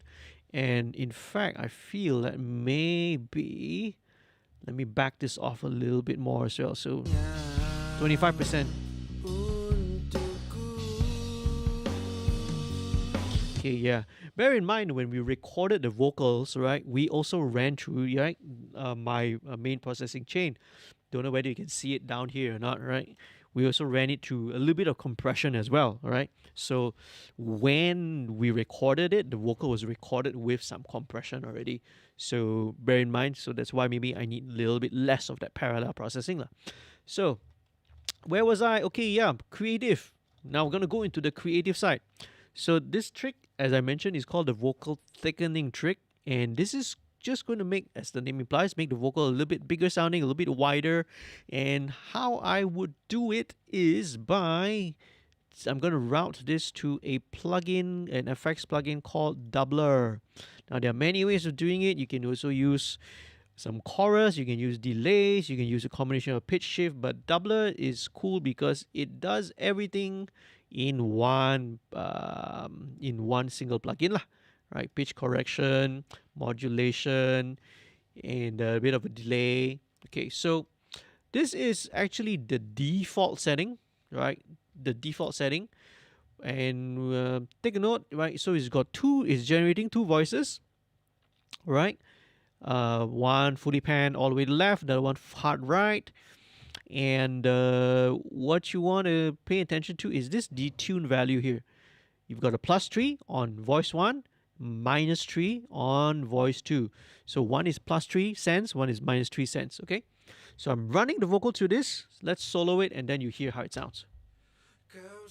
So again, if you are on headphones or speakers, you hear stereo spread, almost like it's a chorus effect, right? Okay, almost similar to what it is, because that's essentially what it is lah. Right, kind of a chorusing effect to it. So I am going to bounce this down. I'm running this around. I'm going to bounce this down and re-import it as an audio. But one more thing I need to remember when I am exporting this to, all right, okay, cool. It's already turned off, so that's fine, okay? That's fine. So let's turn it off and let's export this. And we're going to go Doubler +3, okay. Stereo, LL left right channel, correct sample rate 48K, bit depth 24 bits, Always make sure those details, you know your bit depth correctly whenever you're sending files and working with projects. All right. Channel selection, gonna export only through the doubler, create audio track, insert a pool, and voila. I'm going to do this a couple of times. It's also going to take an opportunity so to take a little toilet break. So anybody who wants to go and take a toilet break, again, EC and fill up some water, go and do it. Okay. So this is going to export. It's going to take a minute, so don't go anywhere, guys. I'll be back.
Alright guys, I'm back and it's still exporting, right? 27 seconds. Very cool. So, wow, there's going to be a lot of stuff going on in the chat. Let me kind of scroll back up into it. Alright, okay. Okay, there's lots of stuff. Nik, Afiq, these guys are all chatting. And Afiq wants to going to call it a night already, okay? Alright, so good night, Afiq. Thanks for joining in. This is an awesome job. Okay, so let me just check it out. Do we get some messages also? What is going on? All right.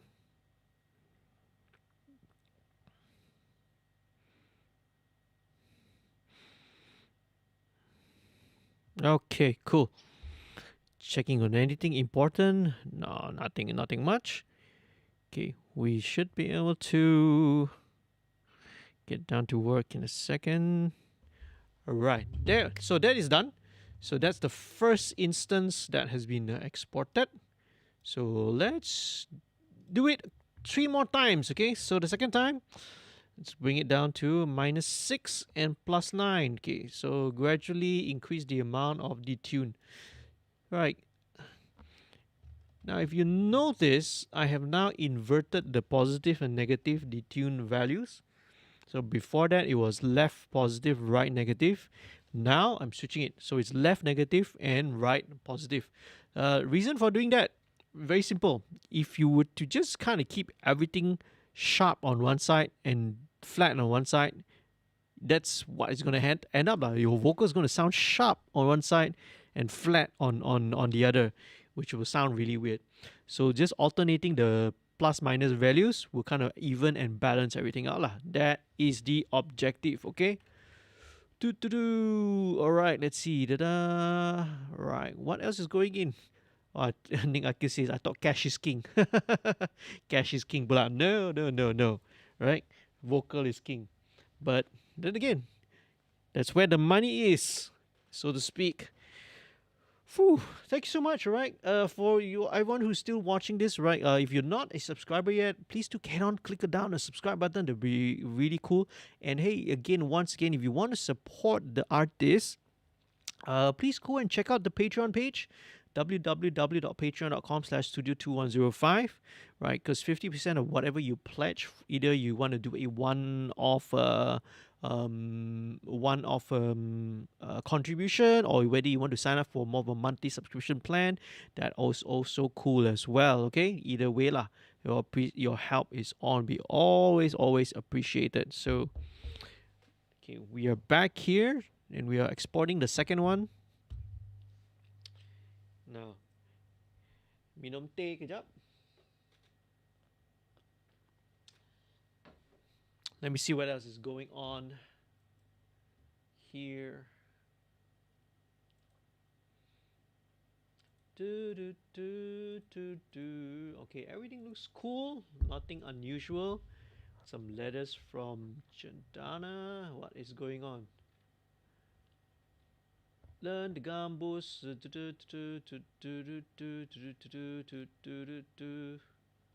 What else is going in? Okay. Nothing interesting. Alright. 2 more to go. Now let's go to +9 and -9. Is my mouse super sensitive or is it just me? Okay, let's go to +9. Let's export another one, okay? And hey, if you guys have any questions, please feel free to leave them down, okay, in your please leave them down inside the chat lah, okay? All right. Okay, hang on. I got some like urgent responses to reply to on some of my Facebook. Let me just get to it, okay? Okay, hang on a second. Let me just turn off my camera for a while. All right, don't go anywhere. Be back soon, okay?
Okay, let me just reply some messages.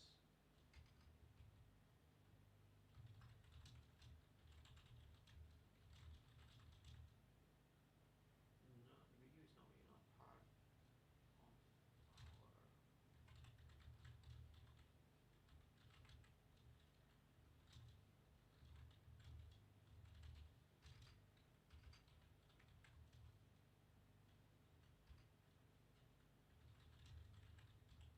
Okay.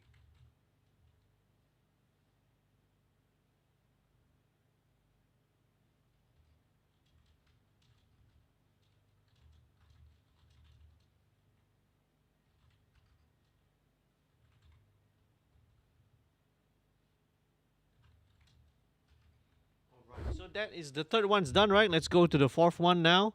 While it is exporting, I'll also, again, type out, reply some urgent messages here. Okay, and where am I? Okay, here am I, all right? So where are we? -12 and +12. Okay, this would be the fourth one. So let's export. Doubler -12. Okay, export the audio.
Okay, just typing out some inquiries from clients.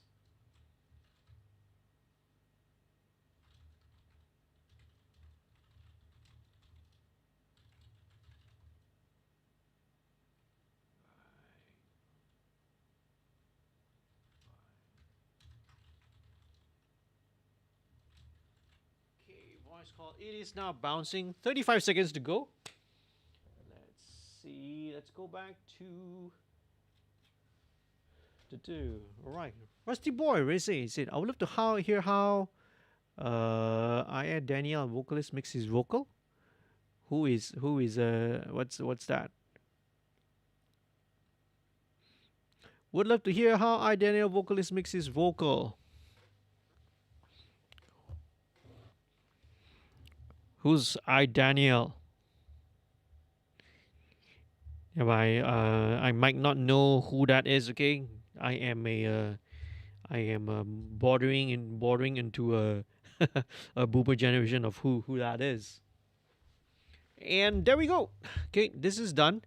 Okay, I am just going to do a very quick listen for a second. So I just want to take a quick listen to something else. So you are probably not going to hear the music in a bit, okay? Just give me a while, give me a second. Let me just listen to this. Okay, very cool, all right? So you guys should not be hearing any music while I play this. Yeah, but you're probably, I mean, you are hearing it from the mic, but, you know, a little bit of it from the mic. But let me quick listen. I want to listen to a bit of a reference, right? All right, okay, cool. All right.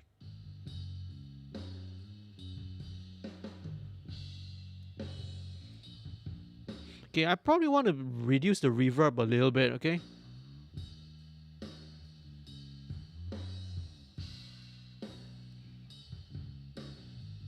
And I may even want to bring the overheads down a bit. Alright, okay. So let me turn the audio feedback on again. Alright, so now let's get back to it. So this, picking up from where we left off, these are the doubler affected vocals, okay? So there's 4 of them. Let me turn all of them down first. So what we're going to do is try to blend all of them in, okay? Let me just turn on a few other stuff. Give me a second. Let me just quick listen to it. Take away the TDR Nova and segalanya untukku takkan berhenti. Okay, very cool. All right, let me take away this EQ here. We don't need it. Okay, sweet. Right, back to the vocal. Right. Let me just blend this back in again.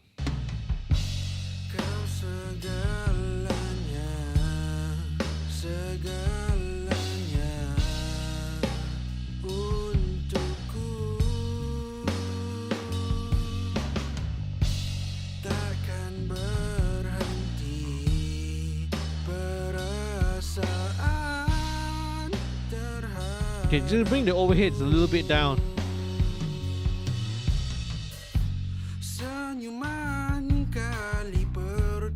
Let me just tweak the EQ a little bit more.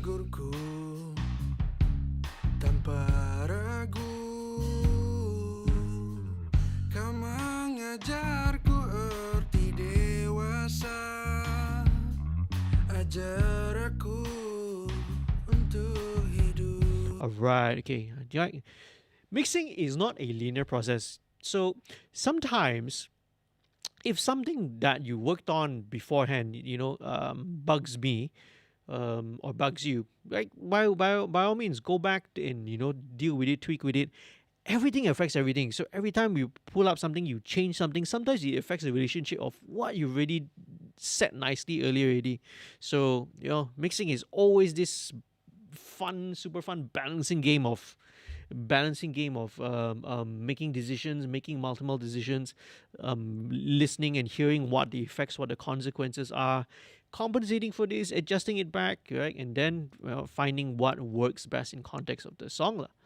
So here we go. So all of these are gonna go to the same lead vocal channel as the main vocal, and we're gonna blend these in. Okay, these are the doubler tracks.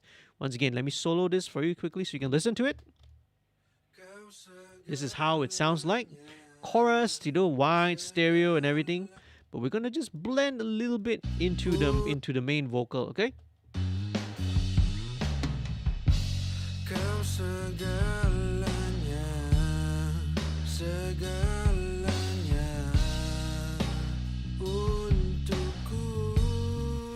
A little bit more.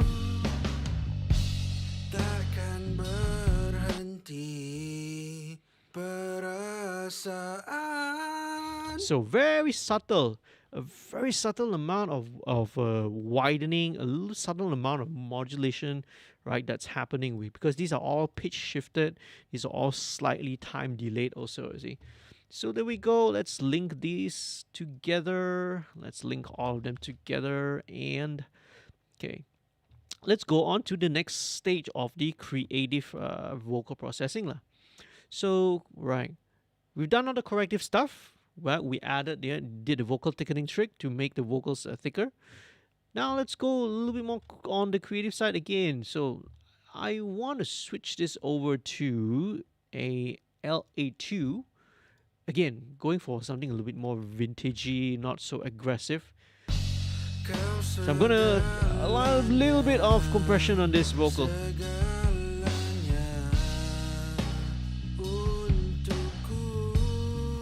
Again, doesn't need much, just needs to touch a little bit.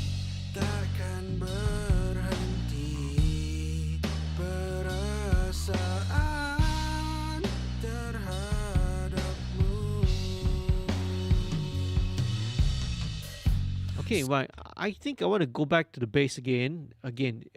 Probably this is bothering me now. All right. Okay. What I'm going to do is I'm going to use Surfer EQ Boogie.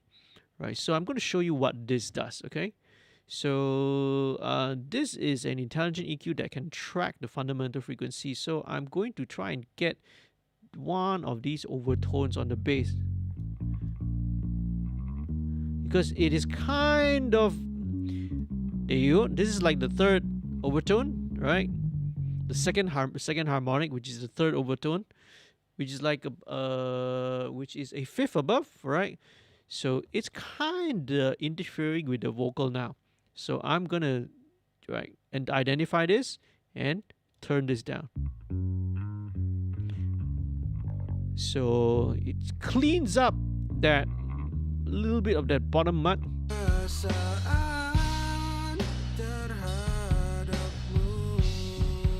Yeah, okay. Now it's not eating into the vocal, right? So let me just listen to it again. What if I bypass?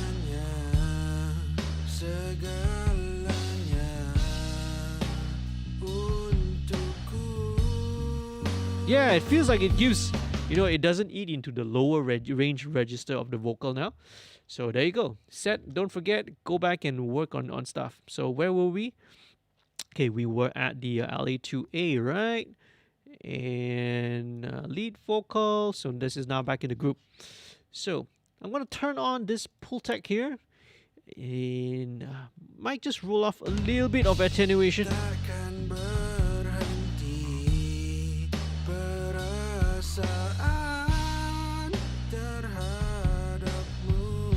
Maybe a little bit more.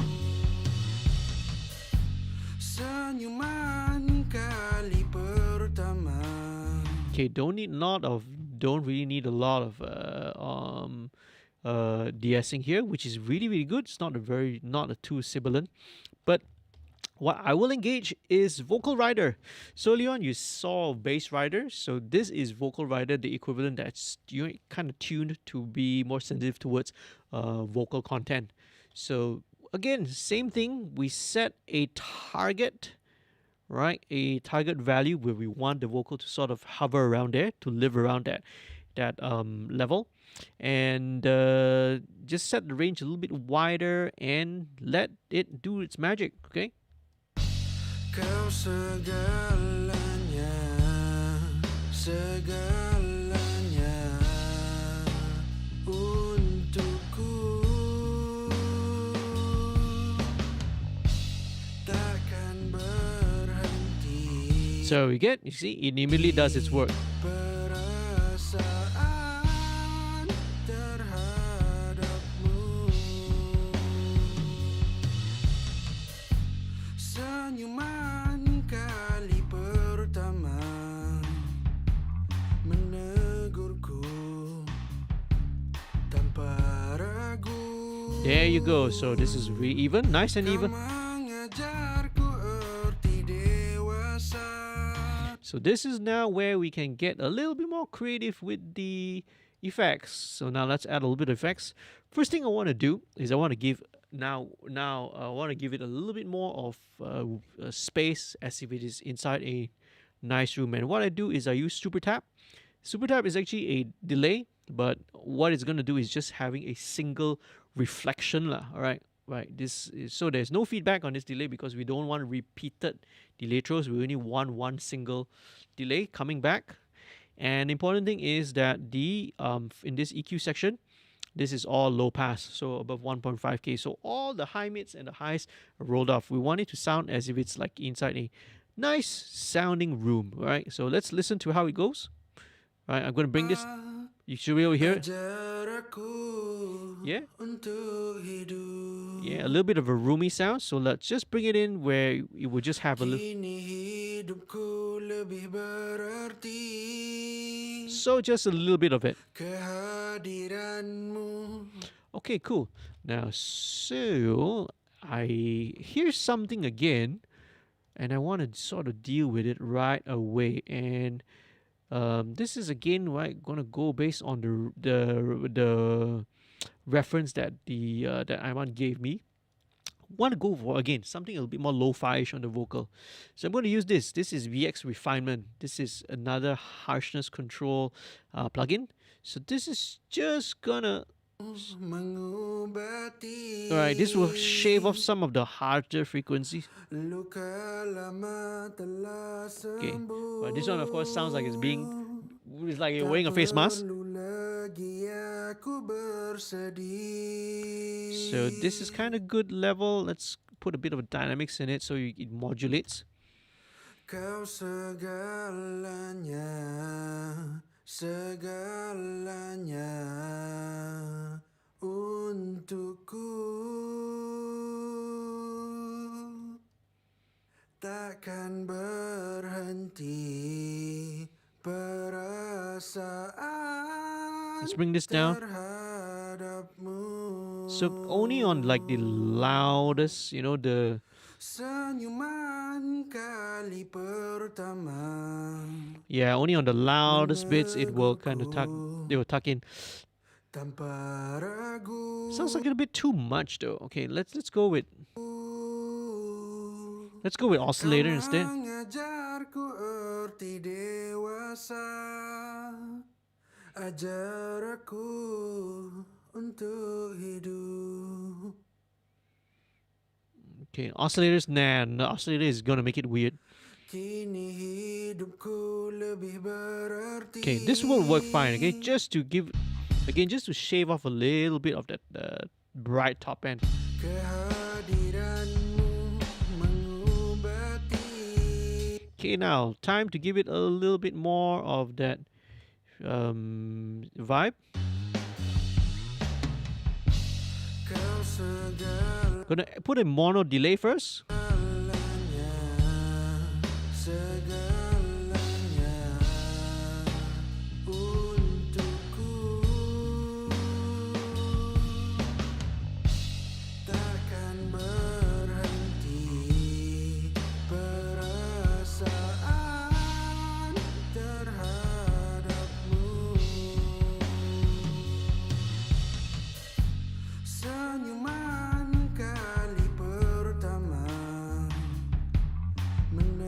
Might be a bit too much of this mono delay.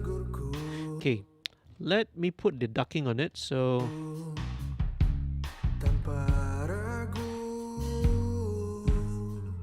kau mengajarku erti dewasa. okay, very cool. Right, I'm going to set it for this level in the verses lah, because just now when I set it to the chorus, when you got to the verse, it was a little bit too much. Okay, so let's set it at this level. Okay, I want to try this next, and it's a very cool thing, which I've used quite a number of times. I'm going to use a side chain on the reverb. Okay, let's take this out, engage the side chain, take away the auto makeup. All right, so now to activate the side chain, I got to send it to the sidechain. So FX8, send it from the vocal. Right, let's send it pre-fade, so this is not going to be affected by whatever fader changes I do. So back to the vocal reverb. Okay, let's listen to it.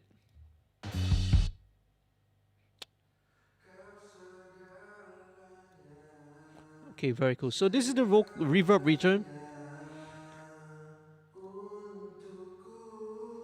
Okay, let me just do a little bit of EQ on it. Okay, a little bit of honkiness at about 400. Let's EQ all that out front. Okay, a bit of the... And about 4.2K or so, a bit of spikiness.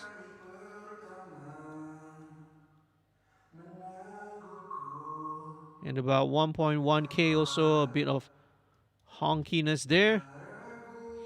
Right, so this is where the sidechain is going to come in, okay? So I'm going to bring the threshold down. Ratio 4:1, a bit more harder. Attack will be 1 millisecond, that's fine. Release. Okay, so I'm going to set the release time so that it's whenever the vocal stops, that's where the vocal will come. The vocal come in. But one more thing I haven't added: it's not only the reverb, but I'm going to put the delay as well. This is going to be a nice wide delay. Let's turn this down and let's check it out how it sounds.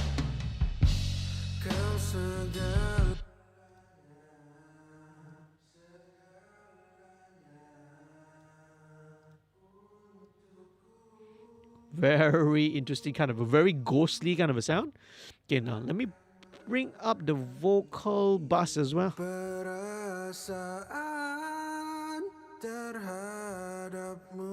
So pay attention to what is happening. So this reverb, when the vocal is singing, the reverb gets pushed back. But whenever it stops, it will suddenly bloom out. So this is a very, very cool effect.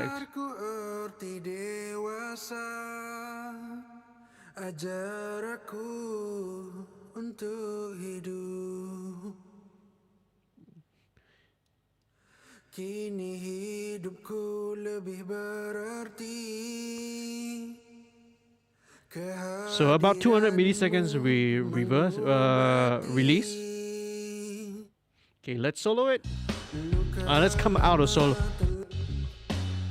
Okay, let's listen in context.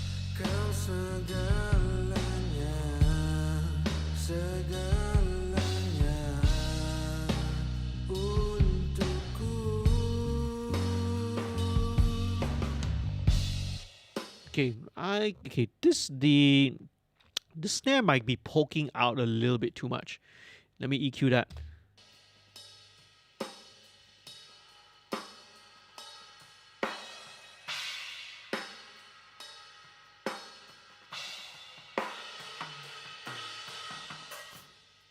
Let me scoop out a bit of that 1K region.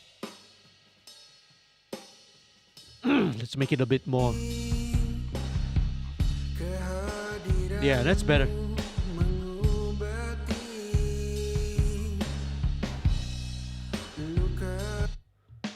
Let's take away some of that top end again.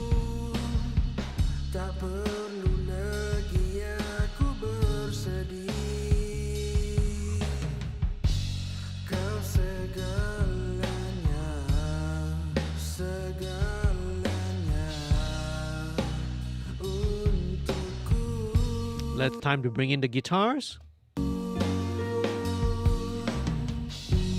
Takkan berhenti perasaan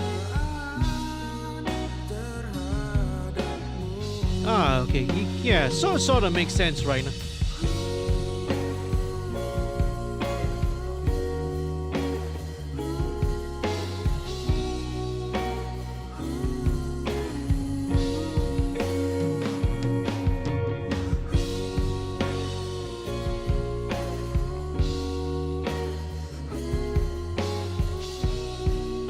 There we go, okay? Back to here. Now let's bring in the doubles, right? So these doubles are happening on the on all the choruses, right? So usually for choruses, again, you want to make it bigger dynamically. We do a double track on them, right?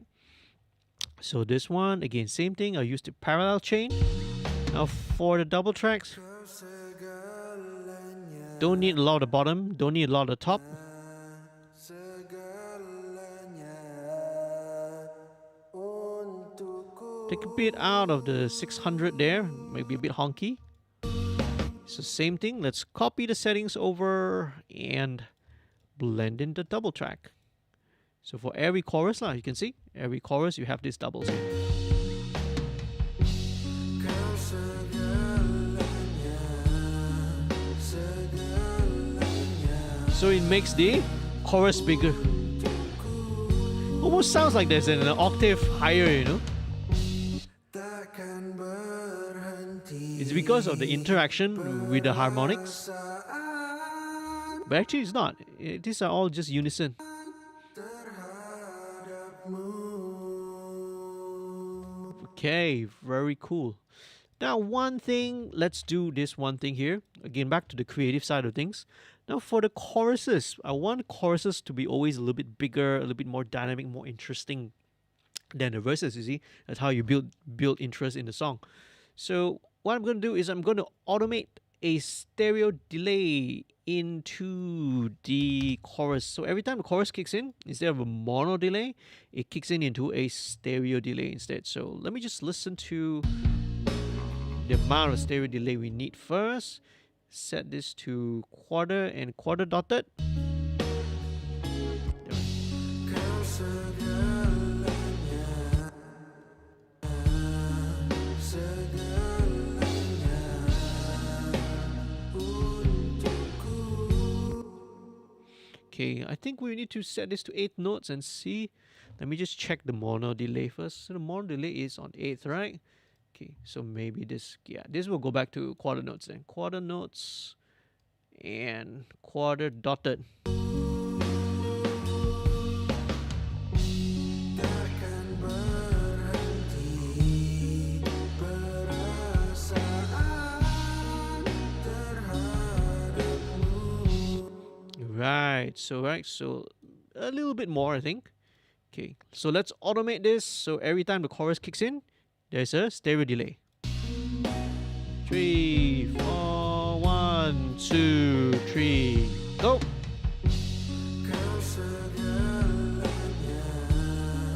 segalanya untukku. So it engages in every time the chorus, and then when it gets to the verse, mono. Senyuman kali pertama menegurku tanpa ragu. Right, so let's draw in the automation for the rest of the choruses. Okay, chorus again. Sedih, kau segalanya. Okay, so let's do it for all the choruses. Okay, here we go. And then this is. Let's have it on all the way to the end, except for.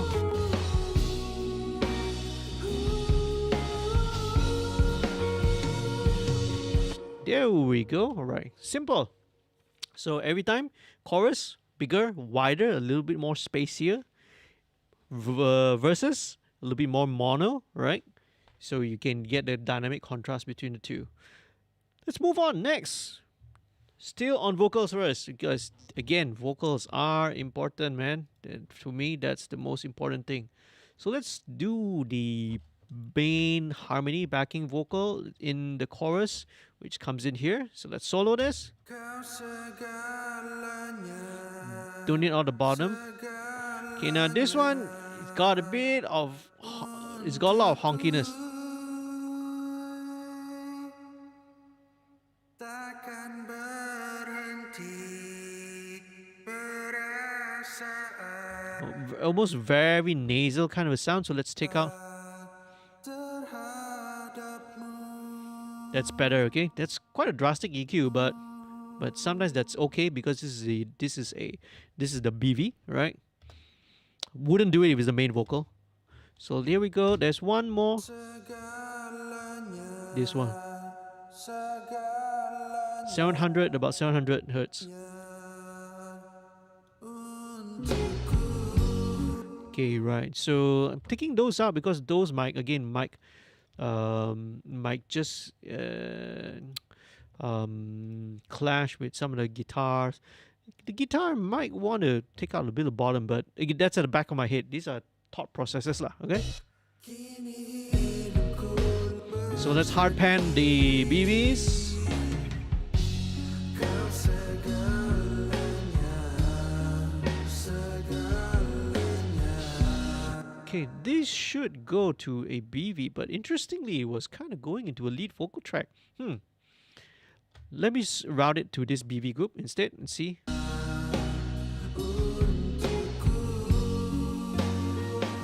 Okay, yeah, I think it's better that way lah. Gives me more control. Although it is a bit brighter, I may need to EQ it slightly to get that, get rid of that. I think it's the same thing, that same 6K thing that's happening because after all, the BVs were all done by Aiman Cisco, you see. So with BVs, let me just pull up my usual processing chain here, which is TDR Nova. Once again, let's solo this guy. Kau segalanya, Yeah, okay, I can hear that. segalanya. So this range.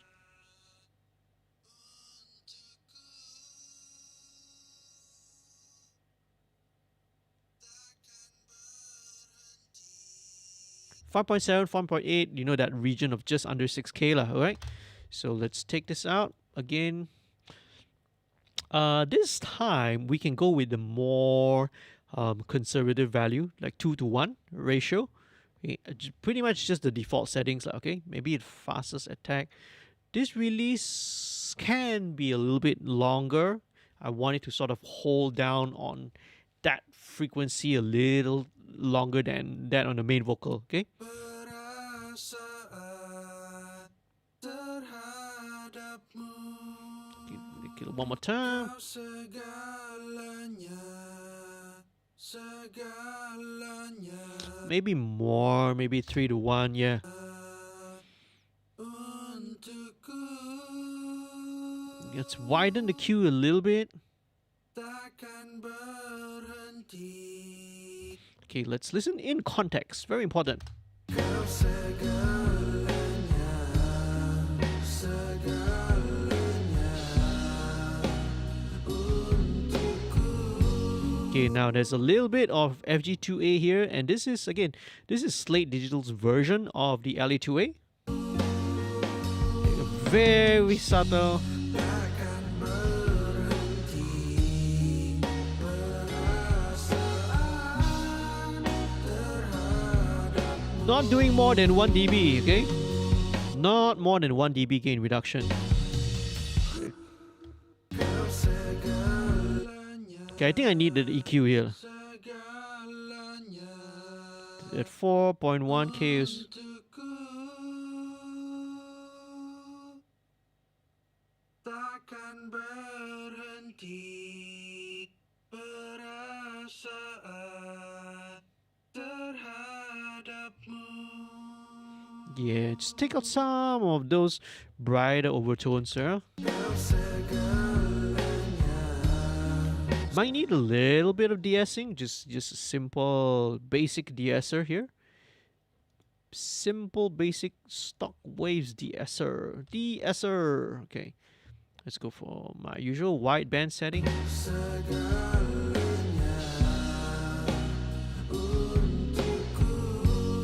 Pretty much only on the segala. A bit more. One more.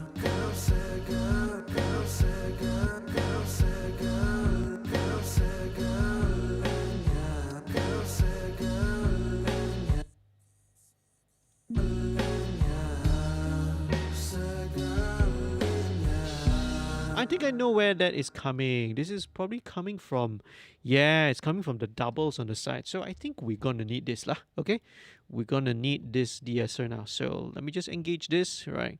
So it's not really coming from the BVs. Cause it's still happening even though I've applied the de-esser on the BV. Yep, this is the one. It's on this. It's coming from the double. One more time. That's better. Might be a bit too much. Listen again. Okay, can't tell. You'll listen in context. Let it go a bit. A bit more. Too much.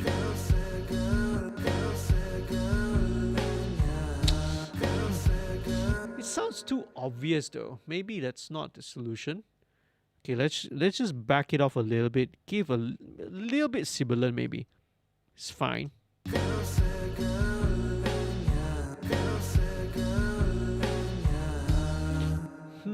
Okay, interesting. Okay, maybe this need to attenuate this a bit more.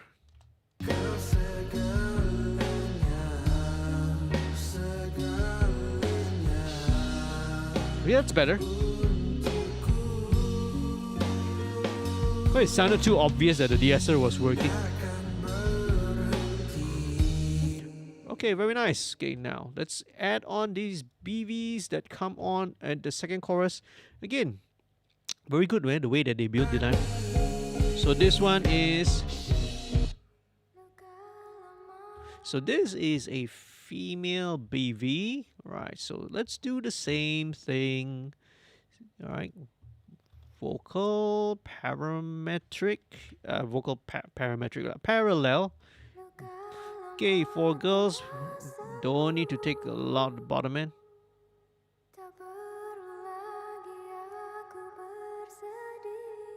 Well, nothing much needs to be done here. So same thing, let's send it over to the BV track. Okay, let's send it over to the BV group, not track. Okay, so let's check it out. This can also be listening. Let's see how it goes. Okay, this comes out on the...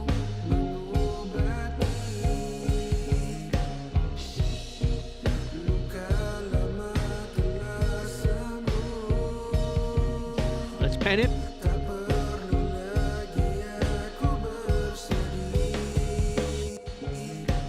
Listen to the... Oh, okay, that's why. I was listening to the side chain. Okay, let's turn that back on, okay? Otherwise, like, what happened to the... He's like, what happened to the BVs?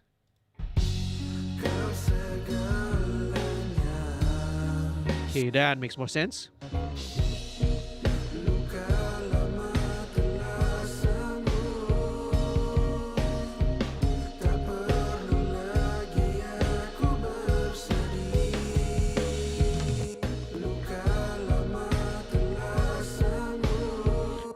More interesting to put this to kind of keep this female BV a little bit to the center. I'll pan it slightly, just tiny touch.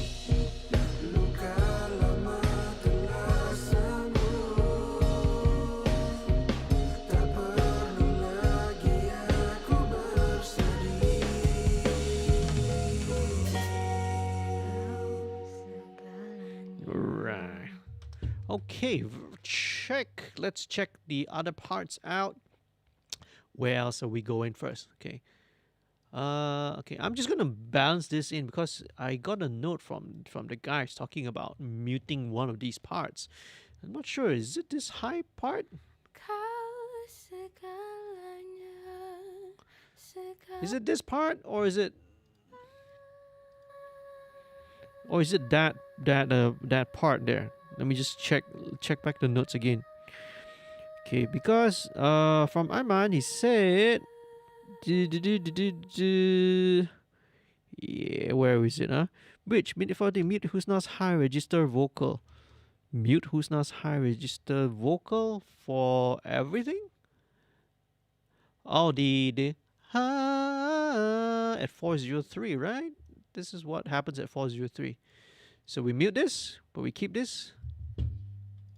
henti perasaan terhadapmu.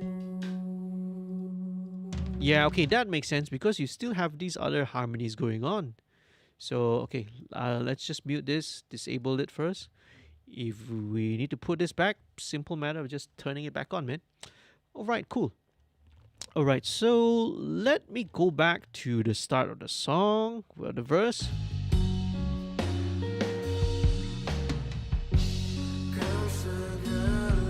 Okay, right. So a little bit of the guitar is eating into the vocal. So same thing. Let me use TDR Nova again.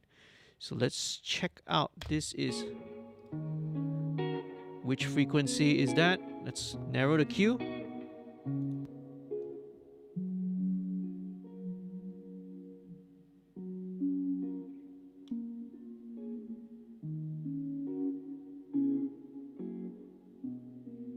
About 280, I think, around 280, I reckon. So dynamic EQ again, gentle. Let's go with whatever the default setting is, 2:1 ratio.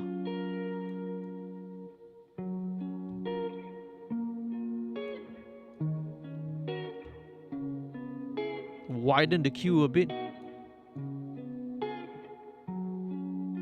So dynamic EQ is so powerful because it'll only engage the attenuation or boost, whatever you set it to, only when that particular range of frequencies exceeds the threshold. And it leaves the rest of the audio transparent. See, it doesn't touch the rest of the audio. Okay.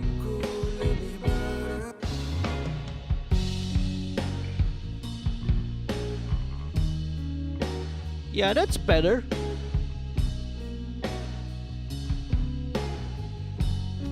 Yeah, okay, that's better. It has taken down a bit of that. Okay, but let's kind of brighten it a little bit.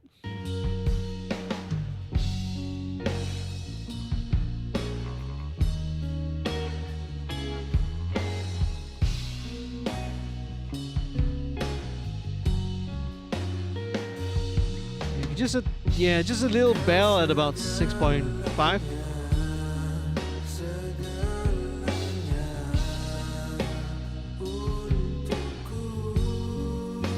Alright, there we go. Okay, let's move on. Lead guitar. So I think these lead guitars were pretty much they did it at home. So and they just sent these over, which is perfectly cool. Let's check it out. This is the again already has got the effects on it. Sounds great. Sounds good. Don't need to change anything.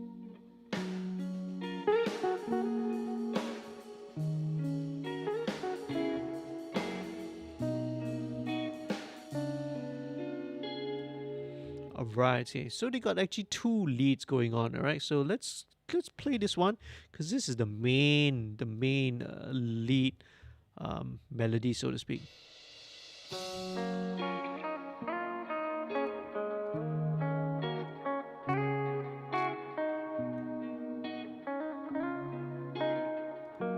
It's got a bit of the distortion actually, which might be fine. Let's try and drive it a bit more.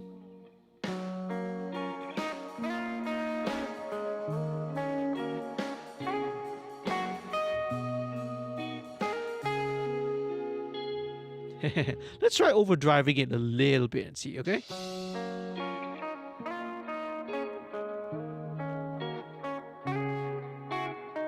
No, okay. Too harsh. Too harsh. Too harsh. Okay. Let's pull up what I really love to use for lead lines, plucked guitar lines, and all that is once again MV2, right? Because MV2 is it's hard to explain what it actually does. It's like a combination of parallel compression, it's a little bit of expansion, and they pull it together into something that they call low level compression. It's basically going to bring up all the low level information, lah, right? It's going to bring this up. It's a bit more sustained. Okay, you can hear that. It's got a little bit of that clipping that's going on. Right? Again, this is something that happened during their recording, so that's fine. It's okay. Should we keep that in, or maybe I can declip it? Let's do a bit of declipping and see whether this works or not. Okay, let's see. Yeah, okay.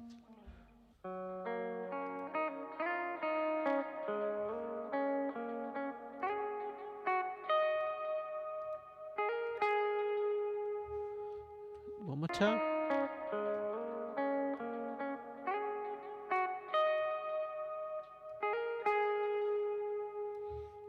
Let's try that one more time.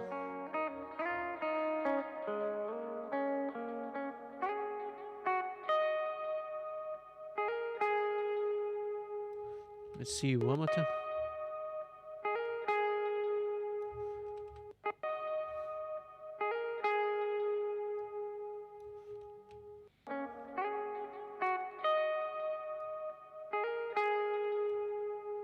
Signal level. Let's see.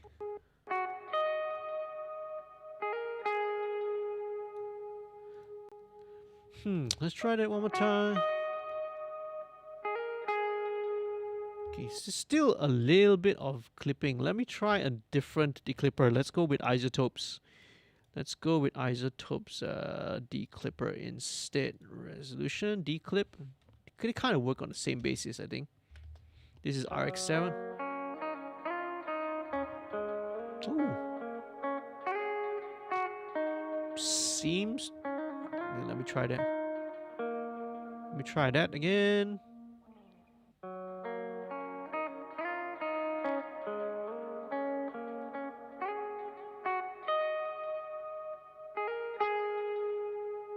This seems to work a little bit better. Let's try that one more time. Oh yeah, this definitely works better. Let's go with high quality. Oh wow, okay, this is good. This has really got rid of the clips, but it's gonna eat a lot of CPU. Oh, beautiful. Thank you, Isotope. Shout out to Jonathan Weiner of Isotope.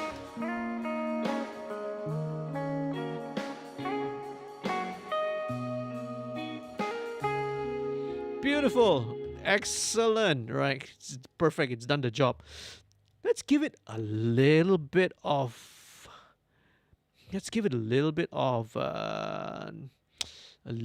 space, so to speak. And where shall we do it? Let's put it into this little group here.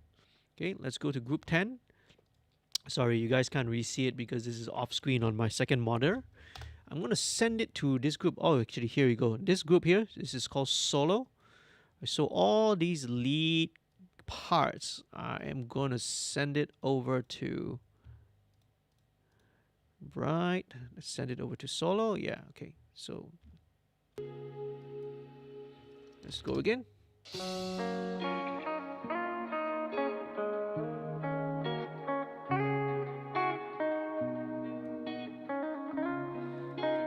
Okay, alright. Let me bring the folder down so that it's easier, so I don't have to scroll back up and down again.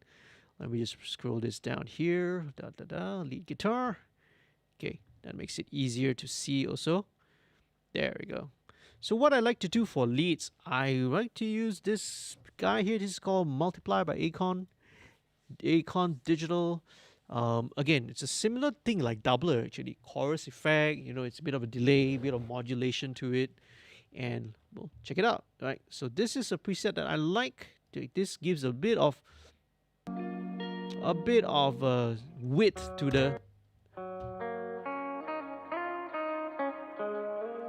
Okay. This is a bit too much. It sounds like chorus. Just back it off. Just gives a little bit of that extra dimension to it. So this is cool.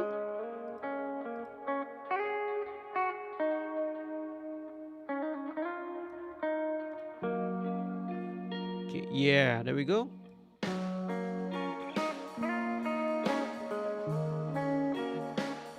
Okay, now another thing I've been turned on recently is I've been using a little bit of this Valhalla Supermassive reverb slash delay. It's given some really interesting spacey elements and stuff. Okay, so let me check it out. Right, so let's go with the guitar soupy eighth note. Let's check it out. Right. Oh, this is beautiful. Okay, let's. Okay, the mix is gonna be low. Let's bring this down.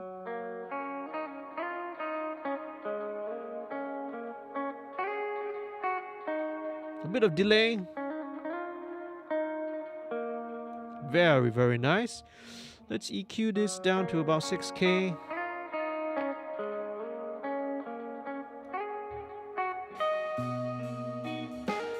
A bit more wider, more dimension. Yeah.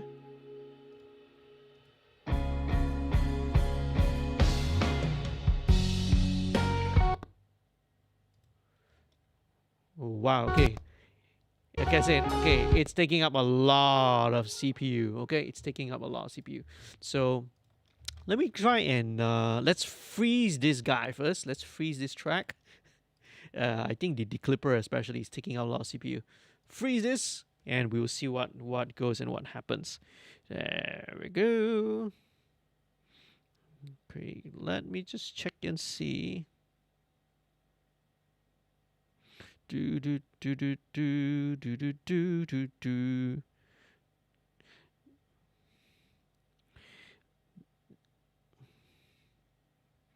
Let's see what was going. I got a message from folks at home. Thanks so much, right, everyone, for still sticking around. My screen has just went into standby. It's coming up to 12.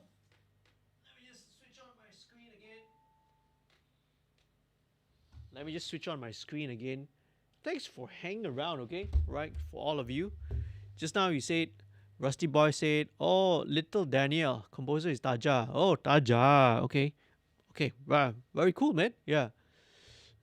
What is but I don't mix for them. Maybe that one you have to ask Taja and Zila, right? I've mixed some of his projects before, but maybe not for this particular artist, I suppose. Okay, is that done? All right, so this is done. It's cleared up a little bit of the CPU, I hope. What else is happening? Okay, so now back to this, the clean lead, which kind of doing like a call and response.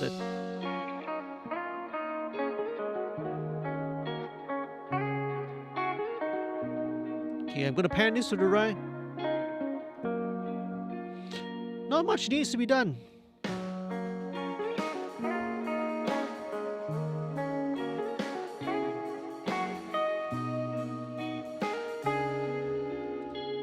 That's all we need. Okay, let's bring in some of the intros, some of the shimmer intros.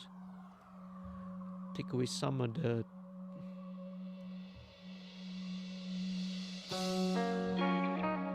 Alright, that's cool. Wave space. This is a little...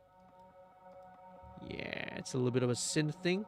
Now, I don't mind with synths to kind of spread them out a little bit wider. So let's go with a normal S1 imager just to push it out a little bit wider. 1.5.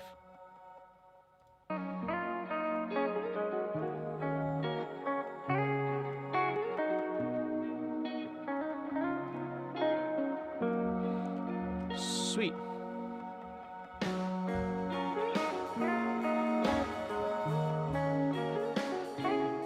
May have to automate this little thing because it swells a bit louder. Then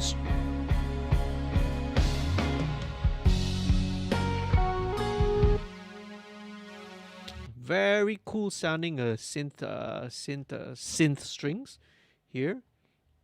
Let's okay, so for this kind of synth strings, I will usually put a little bit of multiband, right? Just to control, you know, the extreme ranges. Don't need much, right? Again, these sounds are already been chosen to sound right to it.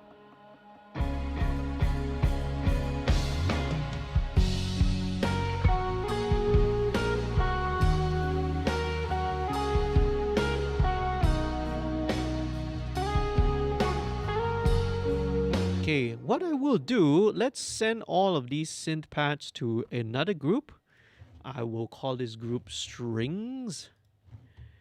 And same thing, because I don't want to be like putting the separate reverbs and everything. Let's just send all of this to a group and process them together. Okay, this is just a more efficient way of working. Let's call this synth. Okay, let's call all of these guys synth parts, and basically that's what they all are. Send it to this. Where is the group? Okay, there we go. Right, so that I can sort of apply global processing on all of it. So what I want to do is just a touch of reverb, and I'm gonna use this one, which I really like. All right, lustrous plates from Liquid Sonics.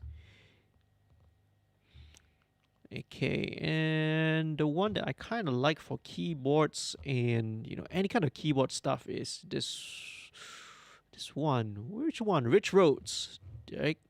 Okay, so let's put the dry wet setting. Just a little bit off, yeah, you know. Okay, I will let's do a low cut about 100. Yeah, so this just gives it a little bit more reverb, pushes it a little bit more further back, slightly more ambient, spacier. Let's make the ambient stuff more ambient. Okay, this wave space thing I need to automate, definitely. Definitely need to automate this guy later.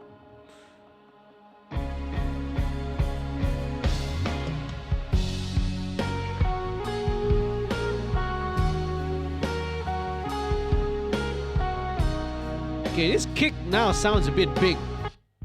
Let me see, where is it coming? Okay, now I'm gonna EQ this. See, so sometimes, once again, don't forget what we did. I'm gonna give a bit more space for the bass. About 150. Yeah, let's just scoop that out a little bit.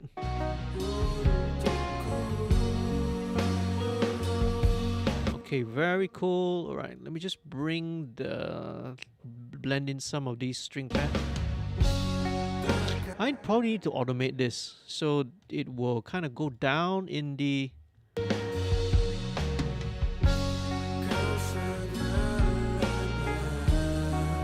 Yeah, when the actual chorus kicks in, this needs to be way down.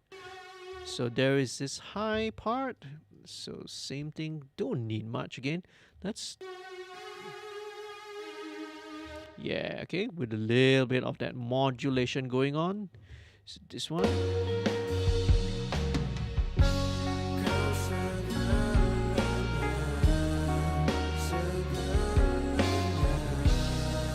Okay, very cool. Just blending a little bit of it. Bells. Let's see what these guys are. Very cool.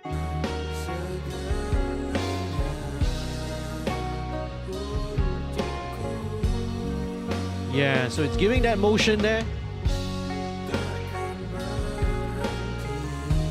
Interesting now is that the vocal kind of gets a little bit buried, but it could be an automation thing.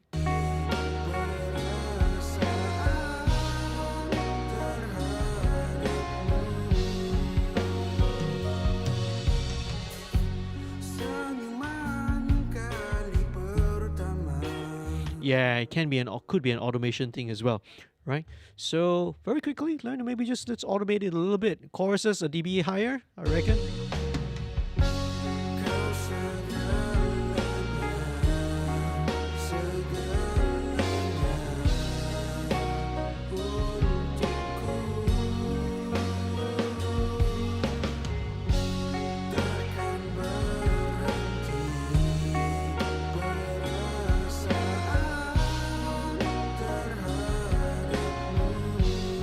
And then back down in the verses.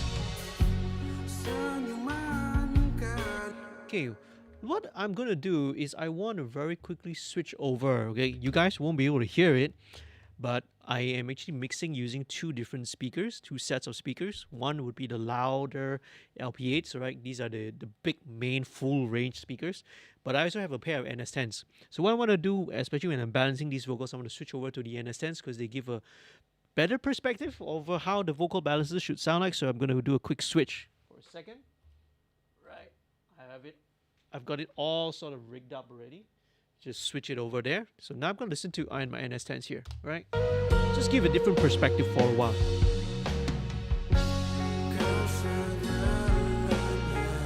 Yeah, it needs a little bit more. The toms also probably don't need to be so wide. It can be a little bit more centered.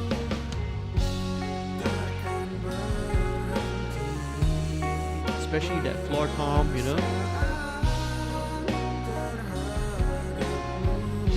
Excuse me, pardon me. Yeah, it's getting a little late. I haven't been getting enough sleep for quite some time. And who else is there? Hi, Hamim. Thanks for joining in. And wow, hey Zachariah.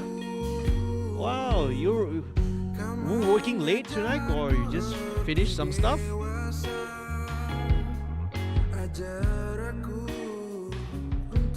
A bit of automation. So verses again, the guitar will need to come down.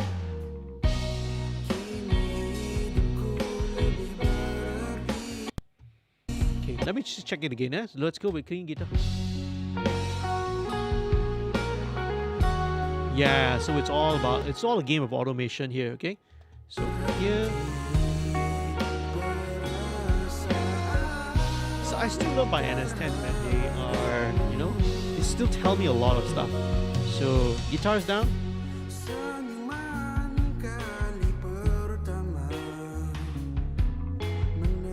Yeah, so when the verse kicks in, these clean guitars just need to kick down by about 1.5 dB.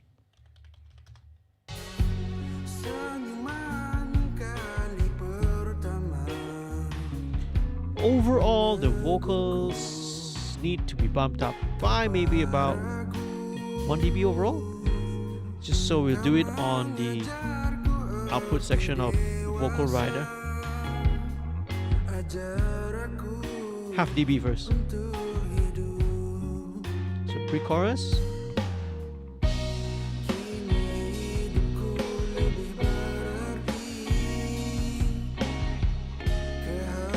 Okay, let's bump this up by 1 dB in the pre-chorus.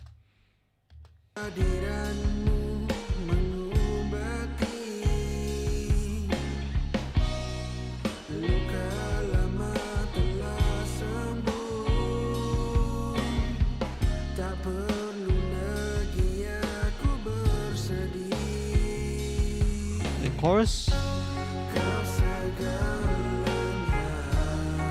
Alright, okay, so this lead guitar, okay, now I know. A bit of automation here on this, the lead clean, right? Yeah, okay, just down a dB or so.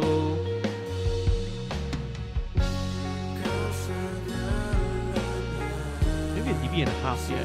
Just 1.5 dBs down. Thanks for joining, man. Just finished your meeting, Zach. Wow, that's like a really late meeting. But yeah, nowadays, man. How are you doing? Thanks for joining in, man. Zachariah is one of our patrons. Thank you so much for your support. I've been busy, you know. We haven't had, you know, some our one-on-one sessions, man. So let me know, okay? If next time we want to do it again. Yeah, hope you're doing okay. I guess everyone is back to work like normal, and yeah, everyone's got their commitments and stuff like that, so it's perfectly understandable. Right, so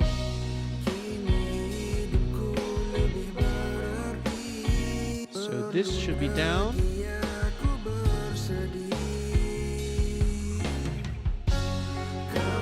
Okay, that's better, right? I have the toms a little bit more centered now. Don't have to be super wide in this cloud song. In fact, let's even tuck it in a little bit more. 50.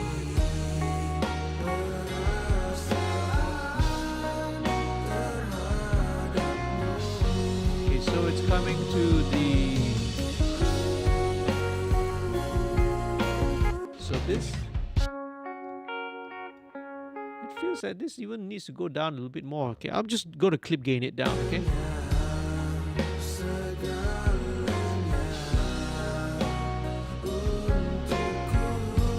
Yeah, I'm just going to clip gain this guy down.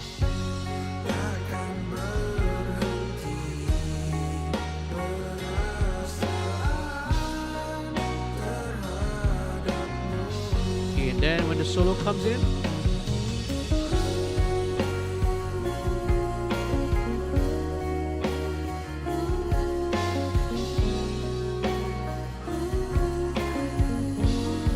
bring this up a little bit more, I suppose.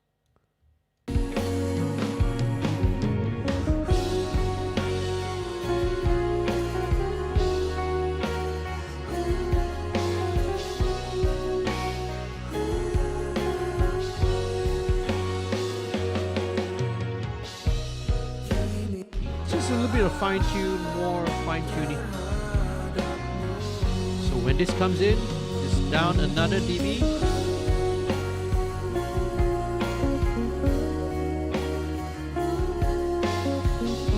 That should kind of work.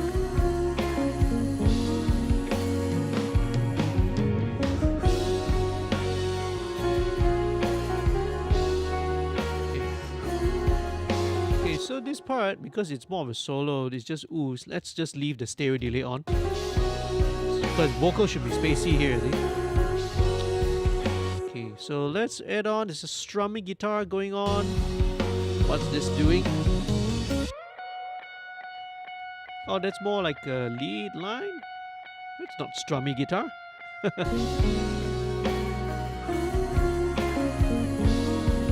Yeah, let's just leave it there. Again, these guys have done a very good choice of sounds, you see.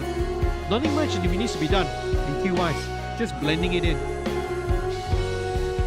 Okay, very cool. Let's put in this little synth part. This is coming in the... Alright, this little synth part. Okay, this is gonna be slightly to the left. In fact, let's just go all the way to the right. Very cool. Second synth, this is doing...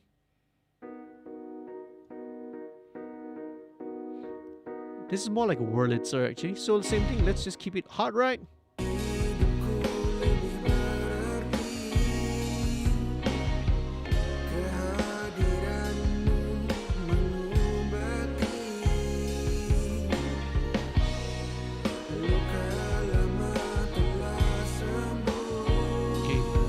Might need to automate a bit more. Let's bring it up a dB. Yeah, because this second chorus is more dynamic in terms of instrumentation as well. So let's just leave it at that. So cool. Let's go now with guitar lines. Let's check it out. What are these guys doing?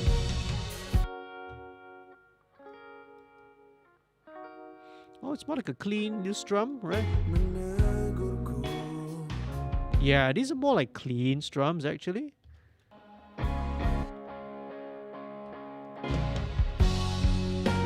Very nice. Okay. Senyuman kali pertama Sounds good already.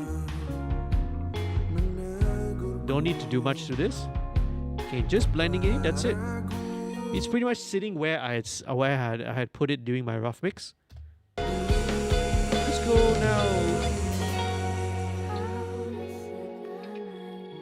Okay, these are all right. These are all ambient clean strums. Okay, let me just rename this. Okay, clean strum left, clean strum right, and let's put these guys down here because they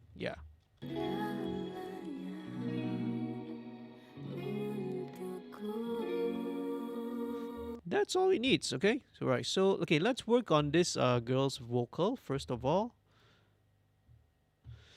Now let's do the same thing. Let's give her some vocal processing. Right. Okay, there we go. Where is it? Okay, I'm just gonna send this to the same lead vocal group. Right, just treat it as a lead vocal. Let's see how it goes.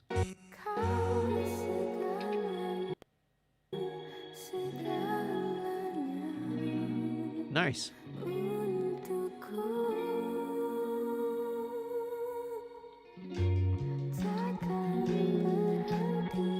Nice ambient stuff, man.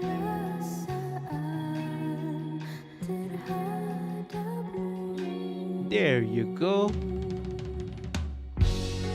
Right.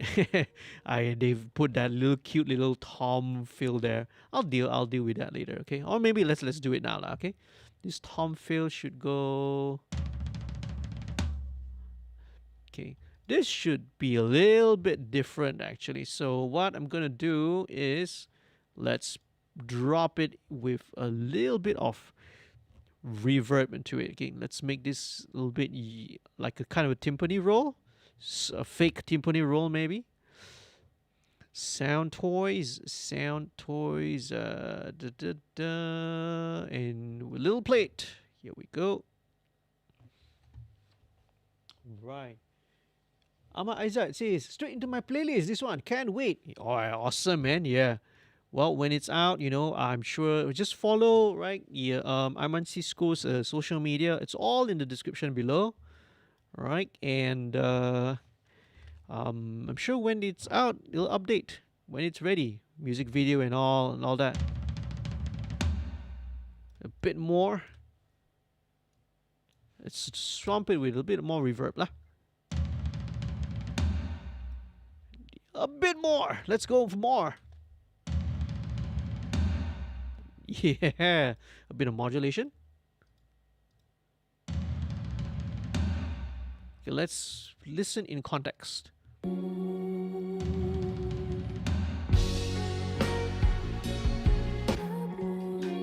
Might even do. The thing is, I might even go and search for a timpani roll sample and just plunk it in there, because if that's what they're going for, it's kind of better to find a sample. Anyway, these are discussions that we always want to have with the client. You see, a little bit to the right. All right, cool. All right, that works. Almost there. Right, almost there. So those are pretty much all the main instruments. Now we only have some parts left. We have this little gang vocal section. So let's solo what these guys are doing, right? Segalanya untukku, takkan aku berhenti. Okay, very cool, very straightforward. They're singing like a little counter melody. So let's drop in same treatment. Okay, now the thing with group vocals is very often some resonances will build up, because if you're using the same mic, same room when you record many times, sometimes these resonances will build up. And that is kind of the area where sometimes cheaper microphones the weakness will come out. Because cheaper microphones, sometimes they have weird resonances and peaks and here and there.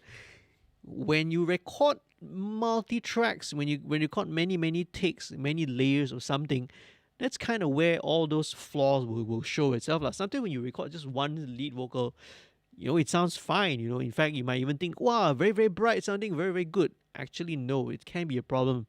So sometimes, right, I prefer a mic which is a little bit more neutral, which is a little more flatter, because it will give you less problems and less issues lah. Untukku takkan aku Okay, just one note, perasaan about 730, but this is kind of also because everyone's piling on that frequency there, you see. segalanya untuk So not much of an issue here, but you can see when it is multiplied across 4 tracks, 4, 5, 6, that's where sometimes, right, it can become a problem lah.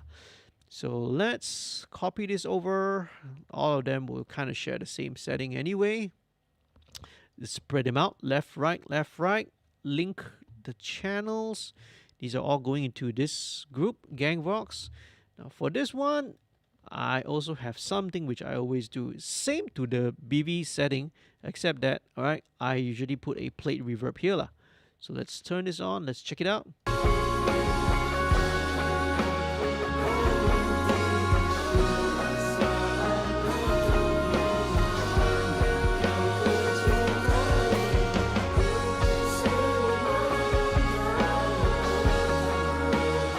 Right, lots of stuff going on. Okay, let me turn this off first, okay? A lot of things going on, man. Okay, I know what happens. So let me turn this lead guitar back down first. That's why so much stuff going on.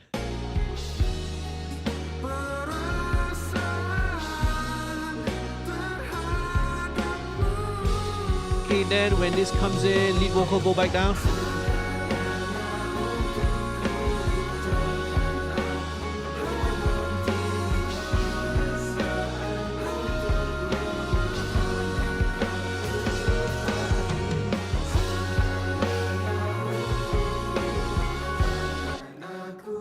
Alright, very cool. So a little bit of perasaan untukmu hanya kau ku cintai.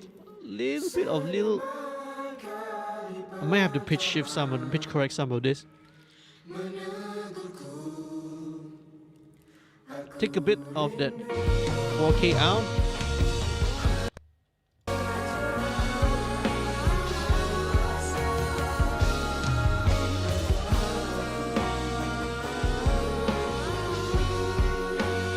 Alright, cool.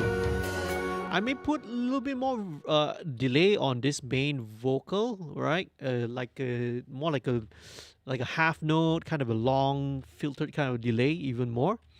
So lots of stuff going on, man. So let's play with these spoken word thingies.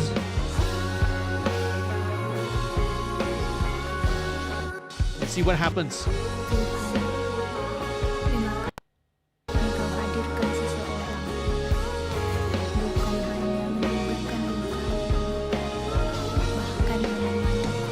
That's a lot of stuff going on, man. Okay, got a lot of balancing to do. So with spoken word, it's kind of simple as well, but in fact with spoken word it's even easier, right? Don't have to spend too much time on it. So this might be a little bit more filtered out just to help it stand out. Tuhan, Let's take terima out. kasih Engkau hadirkan seseorang. Very cool. We don't need all the Bukan bottom. hanya menyembuhkan luka, Yeah, okay. Just a little preset. bahkan A bit of the menemaniku dalam bring a little bit ingatan, of the low end back in. membentuk memori. Terima kasih Engkau hadirkan. Okay, so this is more like a almost like a spoken word, and I have something which I usually use for doing my voiceover stuff for my VO work. So this is VO Masterbuss. It's like a chain of what I do for for voiceover work. So let me try and see whether this helps. Seseorang hadirkan seseorang, bukan hanya menyembuhkan Perfect. luka, Perfect. bahkan Okay, so what this does is actually a couple of things. I've just got a de-esser here, first of all, right? It's got a wave C4 multiband compressor, and also MV2. So this is very quite aggressive, right? So we are going like with 12, but with voiceover stuff, sometimes you want this to poke out, you see. So this is what's happening. Let me turn down these responses first. Let's just do with this main talk first. Tuhan, Let's see what is it doing. terima kasih Engkau hadirkan seseorang. Bukan hanya so, menyembuhkan luka, Very nice. bahkan menemaniku dalam ingatan. Yeah, okay, it stands out. Membentuk memori yang paling indah.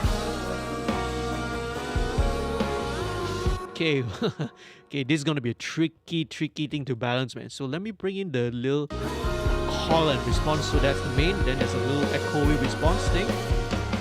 Tuhan, terima kasih Engkau hadirkan seseorang. Bukan hanya menyembuhkan luka, bahkan menemaniku dalam ingatan. Okay, let me copy the same settings over for these. Right, because that filter effect needs to kind of poke out. Terima kasih Engkau hadirkan seseorang. Bukan hanya bahkan menemaniku dalam Ooh, ingatan. it's like a lot of voices, man. Membentuk memori. Okay, a lot of automation work needs to be done here, okay? So that's pretty much it. Now, so these are all the very broad strokes of how I kind of treat everything, like the rhythm section, the main vocals, all the BVs, all the synth parts. So they all kind of get their own special treatment. Now, this live stream not gonna be showing all the minute, tiny automation moves and all that, because that will just take too long to show you everything, okay? Those kind of stuff usually takes too long, and we're kind of running into 3 hours plus, I guess, about roughly 3 hours. So we kind of this is usually a good time for me to take a little bit of an ear break, man. Right. So 3 hours, take a little bit of ear break. I'll kind of revisit this either a few few hours later if I'm mixing it during the day. But now it's night, so I probably won't continue. I'll usually either continue it tomorrow morning, but there's no way I can do it tomorrow morning. Tomorrow morning I've got a recording session starting at 10, so I definitely need to go and get my beauty nap and beauty rest soon, right? But this is kind of the gist of it, right? So usually what I'll do, let this mix rest for a while, right? Go back and revisit this the following day, right? And with fresh ears, and do a little bit of few tweaks. I would say this is kind of maybe 70%, 80% all the way. Like I said, all the fine-tuned tweaks and all that, well, I can't really show you, but I will show you a couple more stuff, a little bit more other tricks, which again, I've shown it before, but I'll show it to you once again. Now, one more last thing is that to give a little bit of lift during choruses, again, we talk about dynamics, we want to give things a bit of a dynamic push. One of the things that I would do is master automation, okay? So let's just automate in the master. Okay, actually before that, let me just do a few things. All right, I usually would drop this in this plugin. This is called SPL Iron. This is a mastering processor. But cool thing about this is awesome, man. This is super awesome mastering compressor. But what I'm gonna do with this is that I'm gonna actually set it into an MS mode, right? So M is for mid, S is for side, MS processing. So what this does is that it's going to be processing the mid and the side information separately, okay? Really cool topic. Super, I learned a lot of things last night when I went for the AES Mastering Academy session about MS. Really eye-opening. Very in-depth stuff if you want to get into it. But basically what this is going to do, this kind of helps to separate things a little bit better, pushes things a little bit more to the side, helps to declutter the mix. Very powerful. But what I'm going to do to it is super subtle, okay? Right? The way I've already said it is that I got to disengage some of these output boosts, compensate this down, and let me just listen. Let's go to the chorus. Let's bypass it and see. Automatically, it really sounds a bit more spacious with bypass. A little bit more congested. Okay, now my CPU really is taking a toll. Okay, there are a couple of other things as well. Very very cool thing here. They've got this little setting here, right?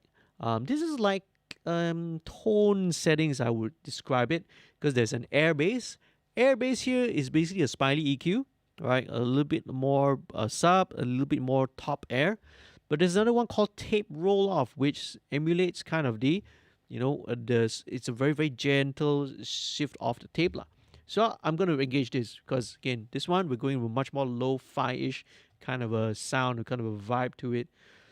CPU is complaining. Yep, I know my CPU is complaining, but still have a couple of more things. I will also drop one more thing in here. This would be the API 560. This is a graphic EQ, but this one, it is just letting the audio pass through it. That's all it does. It's a trick which I learned from quite a well-known mastering engineer. That's it. No EQ boost, no cuts, just run through the circuitry. That's all. This kind of makes the center a little bit more solid. That's kind of the way that I would describe it lah. Okay, so that's it. Just run it through the signal path. Doesn't do anything. All right.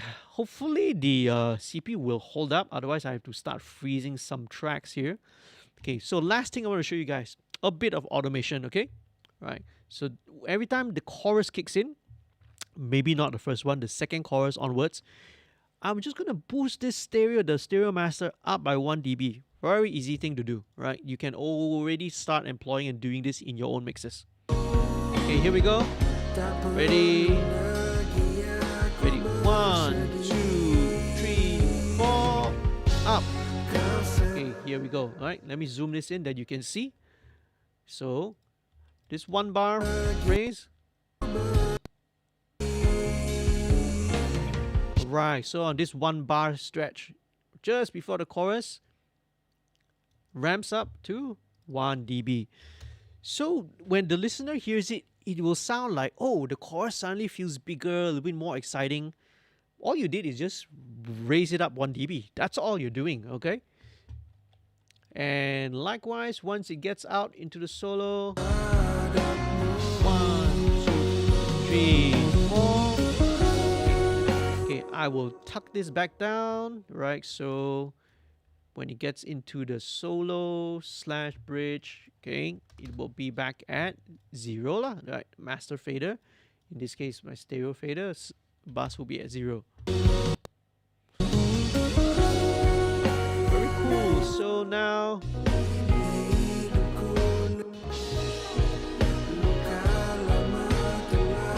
okay, very cool. So this is the pre-chorus. Okay, I'll leave this here. Okay, but we have one more spot. So let's copy this.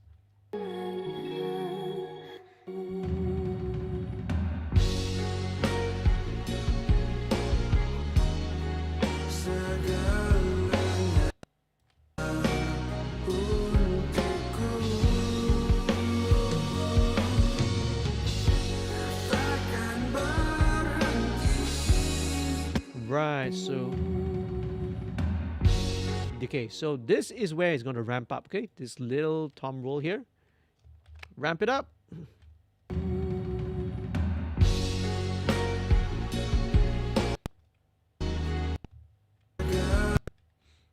Oh, CPU is complaining. Definitely gonna have to freeze some of these tracks later on. Okay, let me listen to this part.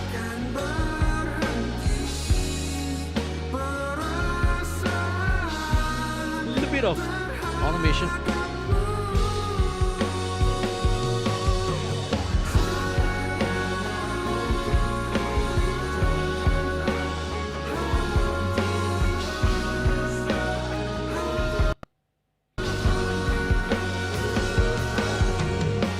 Some of the overheads gonna need to be automated as well.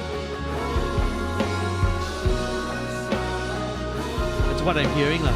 The guitar also probably needs to be automated a little bit more, spread a little bit more to the side. In fact, let me just do that real quickly. Let me just do that. This one is the lead solo, right?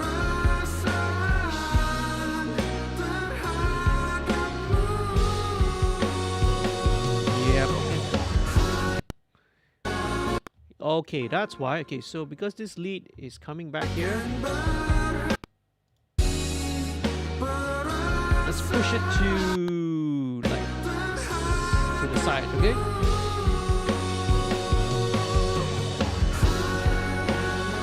Yeah, so give a little bit more space in the middle for the vocals lah. About 75. Same goes with this lead clean guitar, I think. Let's give it a bit more space to the right. Okay, CPU is struggling. Yeah, so subtle things like this will help to give space, you see. You know, start to push some of the things away to the side, right? To give space because, again, there's a lot of stuff going here. You've got the main vocal, you've got this gang vocal, you've got this spoken word stuff. Some of it's going to have to give way later on, okay? As I said, all this fine-tuned automation stuff, I will show you at... no, I won't show you, okay? During in the live stream. It will take too long. So there you go. Right. I would consider this like a first draft of the mix. As I said, I'll rest on it, come back again and do all the fine tune and fine tweaks on this. But we're kind of pretty much there, and hopefully this is the right direction. Usually later down the line, once it's done, you know, we'll sit down with Aiman, we'll sit down with Afiq, you know, and the rest. We'll do a listening session. We'll tweak the stuff. We'll see whether we need to adjust things here and there or not. Then only after that, then only it's finalized, right, and mixed and then mastered. Okay. So there you go. Thank you so much, everyone, for watching once again. Okay, I appreciate everyone who stayed till the end. Well, and also, but if you couldn't stay, that's fine as well. Also, thank you also if you are going to be watching this later in the replay of the live stream. Awesome. Thank you so much. Please, if you found this informative, you found this educational, please do leave a like down on this video. Please share this as well, okay? If you're a fan of Aiman Cisco, head on down, go and click head on down in the description, right? Go and follow his social media channels for updates on when the single is ready and when it's out. Okay, and most of all, please do subscribe if you're not become a subscriber, okay? And also not forgetting, right, once again, remember, if you want to help to contribute, you want to support the artists, right, head on down to the Patreon page, okay, for more info. So let's wrap it up. Hopefully it doesn't glitch too much, but maybe while we're doing that, maybe I will just quickly just freeze some of these channels very quickly, so all right, so that it does not glitch later on. I think it won't, okay? All right, it's only when I start doing automation moves that it glitches. So let's take a listen. I'll run through the chat and see, do I miss anything out? I do apologize if I miss any questions or any of your chat comments, okay? But let's run through the final mix and hope you guys, right? Oh, first draft of the final mix. Thank you so much for watching, okay? This is Aiman Cisco's debut single, Memori.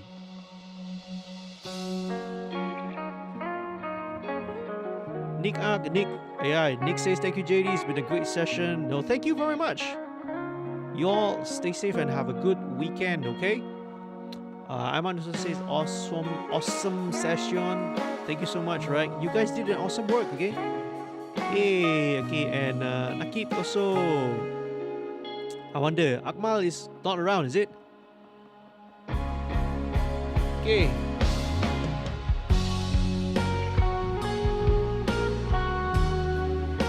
Well, tomorrow is the Anugerah Lagu Indie semi-finals. I hope to see you all in there because I will definitely be watching because I am judging, okay? Wow, it's like having to judge and listen to 20 songs 15 performances last week already. Like, oh, ear penat already, man. Tepu, man. Letih, sitting down here trying to concentrate and focus and giving remarks. So tomorrow will be fun. Oh, not really, man. Tomorrow's not gonna be fun. Tomorrow's gonna be 10 a.m. to 6 p.m. for a recording session, quick dinner break, and then, and then 8 p.m. for the 8 p.m. for Ali ALI. But well, that's music, man.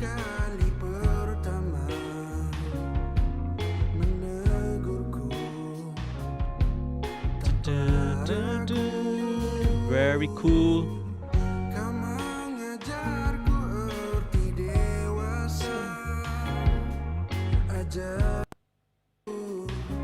Okay, glitching a little bit. Some of the guitars need to come down just a little bit in the verses.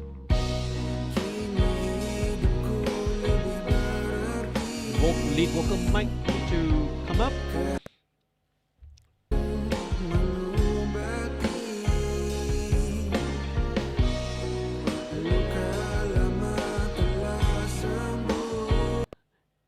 Some of the thoughts that are in my head lah, I may want to change the sample of the snare that I use.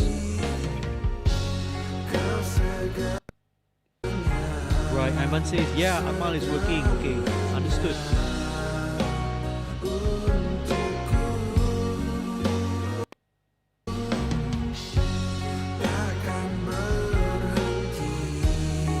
Yeah, I may need to automate some of the symbols here. I usually do a little bit of automation.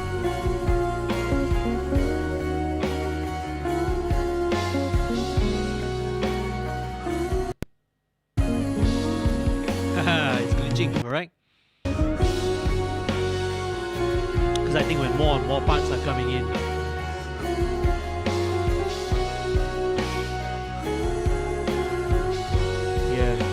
In this part, again, automating, you know, putting a much more ambient delay on the vocal when it goes to the falsetto bridge parts, you see?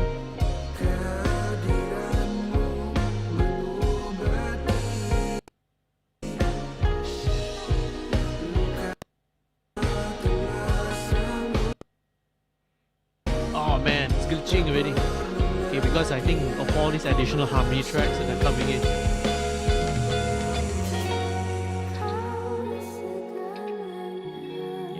Some little weird guitar gremlins happening here. I may need to check on the editing.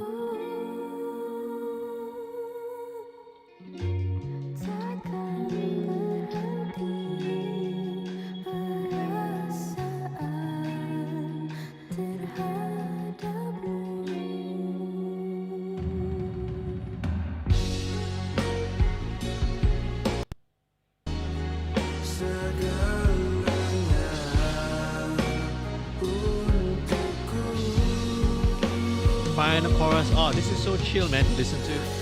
Perfect to call it a night and go to sleep.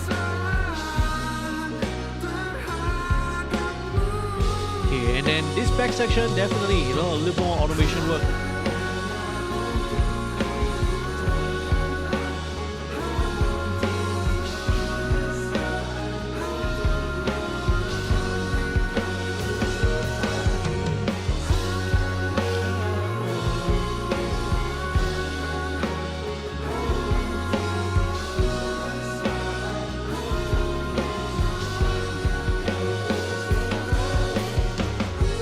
Okay, I can hear one of the gang vocal mixing went out of tune.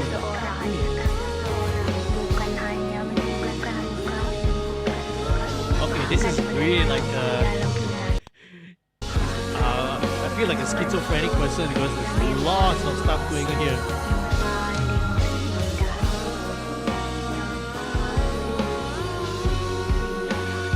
There we go. That's it, right?